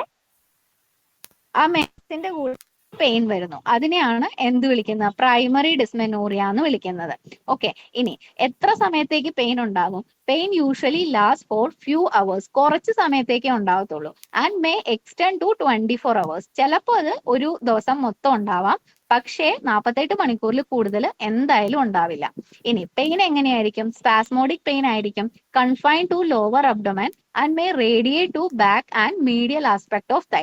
മെയിൻ ആയിട്ട് അത് ലോവർ അബ്ഡോമനിലായിരിക്കും. ലോവർ അബ്ഡോമനിൽ നിന്ന് എങ്ങോട്ട് പോകാം, പുറകിലേക്ക് പോകാം. അതല്ല എന്നാണെങ്കിൽ തൈസിലേക്ക് റേഡിയേറ്റ് ചെയ്യാനായിട്ട് പറ്റും. ഇനി ഇതിന്റെ കൂടെ തന്നെ സിസ്റ്റമിക് ഡിസ്കംഫേർട്ടുകൾ ഉണ്ടാകും, like nausea, vomiting, diarrhoea, headache, tachycardia, അങ്ങനത്തെ സിസ്റ്റമിക് ഡിസ്കംഫേർട്ടുകളൊക്കെ ഉണ്ടാവാം. ഇനി abdominal or pelvic examination does not relieve any abnormal finding. Abdominal അല്ലെങ്കിൽ പെൽവിക് എക്സാമിനേഷനിൽ പ്രത്യേകിച്ച് ഫൈൻഡിങ്സ് ഒന്നും ഉണ്ടാവില്ല. കാരണം എന്താണ്, ഇറ്റ് ഈസ് ഫിസിയോളജിക്കൽ ആണ്. There is no identifiable pelvic pathology. അപ്പോൾ പ്രൈമറി ഡിസ്മെനോറിയയിൽ ഇമ്പോർട്ടന്റ് അതിന്റെ പെയിൻ, അത് എങ്ങോട്ടാണ് റേഡിയേറ്റ് ചെയ്യുന്നത്, ഏത് സമയത്താണ് അത് ഉണ്ടാവുന്നത്, ആൻഡ് സിസ്റ്റമിക് ഡിസ്കംഫേർട്ട്. ഇത്രയാണ് ഇമ്പോർട്ടന്റ് ആയിട്ടുള്ളത്. ഇനി സെക്കൻഡറി ഡിസ്മെനോറിയ. സെക്കൻഡറി ഡിസ്മെനോറിയനെ തന്നെ നമുക്ക് കൺജസ്റ്റീവ് ഡിസ്മെനോറിയ എന്ന് വിളിക്കാം. ഇവിടെ പെയിൻ എങ്ങനെയായിരിക്കും, ഡൾ ആയിരിക്കും. അവിടെ എന്തായിരുന്നു, സ്പാസ്മോഡിക് ആയിരുന്നു. Situated in the back and in front without any radiation. ബാക്കിലും ഉണ്ടാവാം, ഫ്രണ്ടിലും ഉണ്ടാവും, പക്ഷേ റേഡിയേഷൻ ഇല്ല. പ്രൈമറിയിൽ എന്തായിരുന്നു, ഫ്രണ്ടിലായിരിക്കും, ലോവർ അബ്ഡോമനിലായിരിക്കും. അത് റേഡിയേറ്റ് ചെയ്യുന്നു ബാക്കിലേക്ക്, അല്ലെങ്കിൽ അത് തൈസിലേക്ക് റേഡിയേറ്റ് ചെയ്യുന്നു. It usually appears 3 to 5 days prior to the period and release with the start of bleeding. ഇതെങ്ങനെയായിരിക്കും, മെൻസസ് തുടങ്ങുന്നതിന് ഒരു 3 to 5 ദിവസം മുന്നേ തന്നെ സ്റ്റാർട്ട് ചെയ്യുന്നു. ആൻഡ് മെൻസസ് സ്റ്റാർട്ട് ആവുമ്പോഴേക്കും ഈ പെയിനും റിലീവ് ആവുന്നു. പ്രൈമറിയിൽ എങ്ങനെയായിരുന്നു, എന്നാണോ മെൻസസ് തുടങ്ങുന്നത് അന്നുണ്ടാവുന്നു പെയിൻ, അല്ലെങ്കിൽ ആ കുറച്ച് മണിക്കൂറുകൾക്ക് മുന്നേ സ്റ്റാർട്ട് ചെയ്യുന്നു. പക്ഷെ സെക്കൻഡറിയിൽ എങ്ങനെയാണ്, കുറച്ച് ദിവസങ്ങൾക്ക് മുന്നേ തന്നെ സ്റ്റാർട്ട് ചെയ്യുന്നു and relieve with the start of bleeding. No systemic discomfort. പ്രൈമറിയിൽ നമുക്ക് നോഷ്യ, വോമിറ്റിംഗ്, കോൺസ്റ്റിപ്പേഷൻ, ഡയറിയ അങ്ങനത്തെ സിസ്റ്റമിക് ഡിസ്കംഫേർട്ട് ഉണ്ടായിരുന്നു. പക്ഷേ ഇവിടെ സിസ്റ്റമിക് ഡിസ്കംഫേർട്ട് ഉണ്ടാവില്ല. Symptoms associated with pelvic pathology present. Okay, അപ്പോൾ ഇവിടെ സെക്കൻഡറി ഡിസ്മെനോറിയ എന്ന് പറഞ്ഞാൽ എപ്പോഴും അവിടെ ഒരു പെൽവിക് പത്തോളജി ഉണ്ടാവും. അതായത് എന്തോ ഒരു പ്രശ്നം ഉണ്ട് ബോഡിയിൽ, അതുകൊണ്ടാണ് അവർക്ക് സെക്കൻഡറി ഡിസ്മെനോറിയ ഉണ്ടാകുന്നത്. അപ്പൊ എന്താണോ പ്രശ്നം അതിന്റെ റിലേറ്റഡ് ആയിട്ടുള്ള സിംറ്റംസും പേഷ്യന്റിൽ ഉണ്ടാവും. So common causes of secondary dysmenorrhoea എന്ന് പറഞ്ഞാൽ എന്തൊക്കെയാണ്, cervical stenosis, chronic pelvic pain, pelvic endometriosis, pelvic additions etcetera. ഇതൊക്കെയാണ് സെക്കൻഡറി ഡിസ്മെനോറിയയുടെ കോമണസ്റ്റ് ആയിട്ടുള്ള കോസുകൾ എന്ന് പറഞ്ഞാൽ. അടുത്തത് മിഡിൽഷ്മർ സിൻഡ്രോം. മിഡിൽഷ്മർ സിൻഡ്രോം എന്ന് പറഞ്ഞാൽ ഒരു ന്യൂ ടേം ആണ്, ഇതും ചോദിക്കാറുണ്ട്. ഇത് പറയുന്നത് സിമ്പിൾ ആണ്, അതായത് ഓവുലേഷന്റെ സമയത്ത് വേദന വരുന്നു, അതിനെയാണ് മിഡിൽഷ്മർ സിൻഡ്രോം എന്ന് പറയുന്നത്. Also known as ovular pain. എപ്പോഴും ഉണ്ടാകുന്ന appears in the mid menstrual period. അതായത് ഓവുലേഷൻ നടക്കുന്ന ആ ഒരു സമയത്ത് നമുക്ക് എന്ത് ചെയ്യുന്നു, ഒരു ഡിസ്കംഫേർട്ട് അല്ലെങ്കിൽ ഒരു പെയിൻ തോന്നുന്നു. പെയിൻ എവിടെയായിരിക്കും, ഹൈപ്പോഗ്യാസ്ട്രിക് റീജിയനിൽ, അല്ലെങ്കിൽ ഓൺ എയ്തർ ഇലിയാക് ഫോസ. അതായത് റൈറ്റ് ഓവറിയിൽ നിന്ന് ഒരു തവണ ഓവുലേഷൻ നടക്കുന്നു, സെക്കൻഡ് ടൈം ലെഫ്റ്റ് ഓവറിയിൽ നിന്ന് നടക്കുന്നു. അപ്പൊ ഏത് ഓവറിയിലാണോ നടക്കുന്നത് അതിനനുസരിച്ച് സൈഡ് ഓഫ് പെയിനിൽ വ്യത്യാസം വരാനായിട്ട് പറ്റും. It rarely last for more than 12 hours. ഇവിടെ പെയിൻ എന്ന് പറയുമ്പോൾ സഹിക്കാൻ പറ്റാത്ത പെയിൻ ഒന്നും അല്ല, ചെറിയൊരു വേദന. ആൻഡ് അതൊരു 12 മണിക്കൂറിൽ കൂടുതലൊന്നും ഉണ്ടാവത്തുമില്ല. May associated with slight vaginal bleeding or excessive mucoidal discharge. ചില ആൾക്കാരിൽ പെയിന്റെ കൂടെ തന്നെ ചെറിയായിട്ട് വജൈനൽ ബ്ലീഡിങ്, അതായത് സ്പോട്ടിങ് പോലെ വരാം. അതല്ലാന്നാണെങ്കിൽ എക്സസീവ് ആയിട്ടുള്ള മ്യൂക്കോസൽ ഡിസ്ചാർജും ഉണ്ടാവാനായിട്ട് പറ്റും. Next premenstrual syndrome. Premenstrual syndrome അല്ലെങ്കിൽ PMS. എന്താണ് പ്രീ മെൻസ്ട്രൽ സിൻഡ്രോം? അതായത് മെൻസസ് തുടങ്ങുന്നതിന് ഒരു 7-10 ദിവസം മുന്നേ വരുന്ന സിംറ്റംസിനെയാണ് പ്രീ മെൻസ്ട്രൽ സിൻഡ്രോം എന്ന് പറയുന്നത്. വെറുതെ സിംറ്റംസ് വന്നാൽ പോരാ, അത് അത്ര സിവിയർ ആയിരിക്കണം. അതായത് നമ്മുടെ ഡേ ടു ഡേ ആക്ടിവിറ്റീസിന് ബുദ്ധിമുട്ടുണ്ടാക്കുന്ന രീതിയിൽ സിംറ്റംസ് വരുന്നു. അതിനെയാണ് നമ്മൾ പ്രീ മെൻസ്ട്രൽ സിൻഡ്രോം എന്ന് പറയുന്നത്. Psycho neuro endocrine disorder of unknown aetiology, often noticed just prior to menstruation. Cyclical appearance of symptom during the last 7 to 10 days of menstrual cycle. അതായത് cycle തുടങ്ങുന്നതിന് 7 തൊട്ട് 10 ദിവസം മുന്നേ വരുന്ന symptoms. It should fulfil the following criteria. അതിന് കുറച്ച് criterias ഉണ്ട്. അതായത് നോട്ട് റിലേറ്റഡ് ടു ഓർഗാനിക് ലിഷൻ. അതായത് പ്രത്യേകിച്ച് ഓർഗാനിക് ആയിട്ടുള്ള ഒരു കംപ്ലയിൻസ് നമ്മുടെ ബോഡിയിൽ ഉണ്ടാവാനായിട്ട് പാടില്ല. Regularly occurring during the luteal phase of each ovulatory menstrual cycle. Menstrual സൈക്കിളിന്റെ ലൂട്ടിയൽ ഫേസിലായിരിക്കും ഈ സിംറ്റംസ് വരുന്നത്. Symptom must be severe enough to disturb lifestyle of woman or she require medical help. Okay, അതായത് symptoms അത്ര severe ആയിരിക്കണം. അതായത് നമ്മുടെ day to day ലൈഫിൽ നമുക്ക് എന്തെങ്കിലും ബുദ്ധിമുട്ടുണ്ടാക്കണം. ഇപ്പൊ സിംറ്റംസ് എന്ന് പറയുമ്പോൾ എക്സസീവ് ആയിട്ട് സ്വെറ്റിംഗ് ആവാം, അല്ലെങ്കിൽ ഭയങ്കര ഒരു ഡിപ്രഷൻ ഫീലിംഗ് ഉണ്ടാവാം, അല്ലെങ്കിൽ കരച്ചിൽ വരാം, സിവിയർ ആയിട്ടുള്ള മൂഡ് സ്വിങ്സ് വരാം, അല്ലെങ്കിൽ ബാക്ക് പെയിൻ വരാം. ഇതൊക്കെയാണ് പ്രീ മെൻസ്ട്രൽ സിൻഡ്രോമിൽ വരുന്ന സിംറ്റംസ് എന്ന് പറഞ്ഞാൽ. Symptom free period during rest of the cycle. ഈ ഒരു മെൻസസ് തുടങ്ങുന്നതിന് 10 ദിവസം മുന്നേ മാത്രമേ ഈ സിംറ്റംസ് വരത്തുള്ളൂ. ബാക്കി എൻറ്റയർ സൈക്കിളിൽ ആ ഒരു ലേഡി കുഴപ്പമൊന്നുമില്ല, നല്ല രീതിയിൽ തന്നെ പോവുക. പക്ഷേ മെൻസസ് തുടങ്ങുന്നതിന് ഒരു 10 ദിവസം മുന്നേ എന്ത് ചെയ്യുന്നു, ഈ സിംറ്റംസ് സ്റ്റാർട്ട് ചെയ്യുന്നു. ആൻഡ് അവർക്ക് ഡേ ടു ഡേ ലൈഫിൽ ഭയങ്കര ബുദ്ധിമുട്ടുകൾ ഉണ്ടാകുന്നു. When their symptom disrupt daily functioning, they are grouped under the name premenstrual dysmorphic disorder. ഇത് ഭയങ്കര സിവിയർ ആവുന്നു, നമുക്ക് ഒട്ടും നമ്മുടെ ഡെയിലി ഫങ്ഷൻസ് ചെയ്യാൻ പറ്റാണ്ട് വരുമ്പോൾ ഈ പ്രീ മെൻസ്ട്രൽ സിൻഡ്രോംസിനെ നമ്മൾ പ്രീ മെൻസ്ട്രൽ ഡിസ്മോർഫിക് ഡിസോർഡർ എന്ന് പറയുന്ന ഒരു പേരിൽ വിളിക്കുന്നു. നെക്സ്റ്റ് മെനോറേജിയ. മെനോറേജിയ എന്ന് പറഞ്ഞാൽ cyclical bleeding at normal interval. The bleeding is either excessive in amount or duration or both. അതായത് മെനോറേജിയയിൽ ഓർക്കേണ്ട കാര്യം cyclical bleeding at normal interval, അതായത് റെഗുലർ മെൻസസ് ആണ് ഉണ്ടാവുന്നത്. പക്ഷെ പ്രശ്നം എവിടെയാ, bleeding is either excessive in amount, ഒന്നെങ്കിൽ ബ്ലീഡിംഗ് ഭയങ്കര കൂടുതലായിരിക്കും, അതായത് 80 ml കൂടുതലാവാം. അതല്ലാന്നാണെങ്കിൽ ഡ്യൂറേഷൻ കൂടുതലായിരിക്കും, അതായത് 7 ദിവസത്തിലും കൂടുതലാവാം. സെപ്പറേറ്റ് ആയിട്ട് വരാം, അതല്ലാന്നാണെങ്കിൽ ഒരുമിച്ചും വരാനായിട്ട് പറ്റും. അതാണ് മെനോറേജിയ. സോ കോസസ് എന്തൊക്കെയാണ്? Fibroid, adenomyosis, endometriosis, granulosa cell ട്യൂമറോ ഓവറി, ഇതൊക്കെയാണ് കോമണസ്റ്റ് കോസസ് ഓഫ് മെനോറേജിയ എന്ന് പറഞ്ഞത്.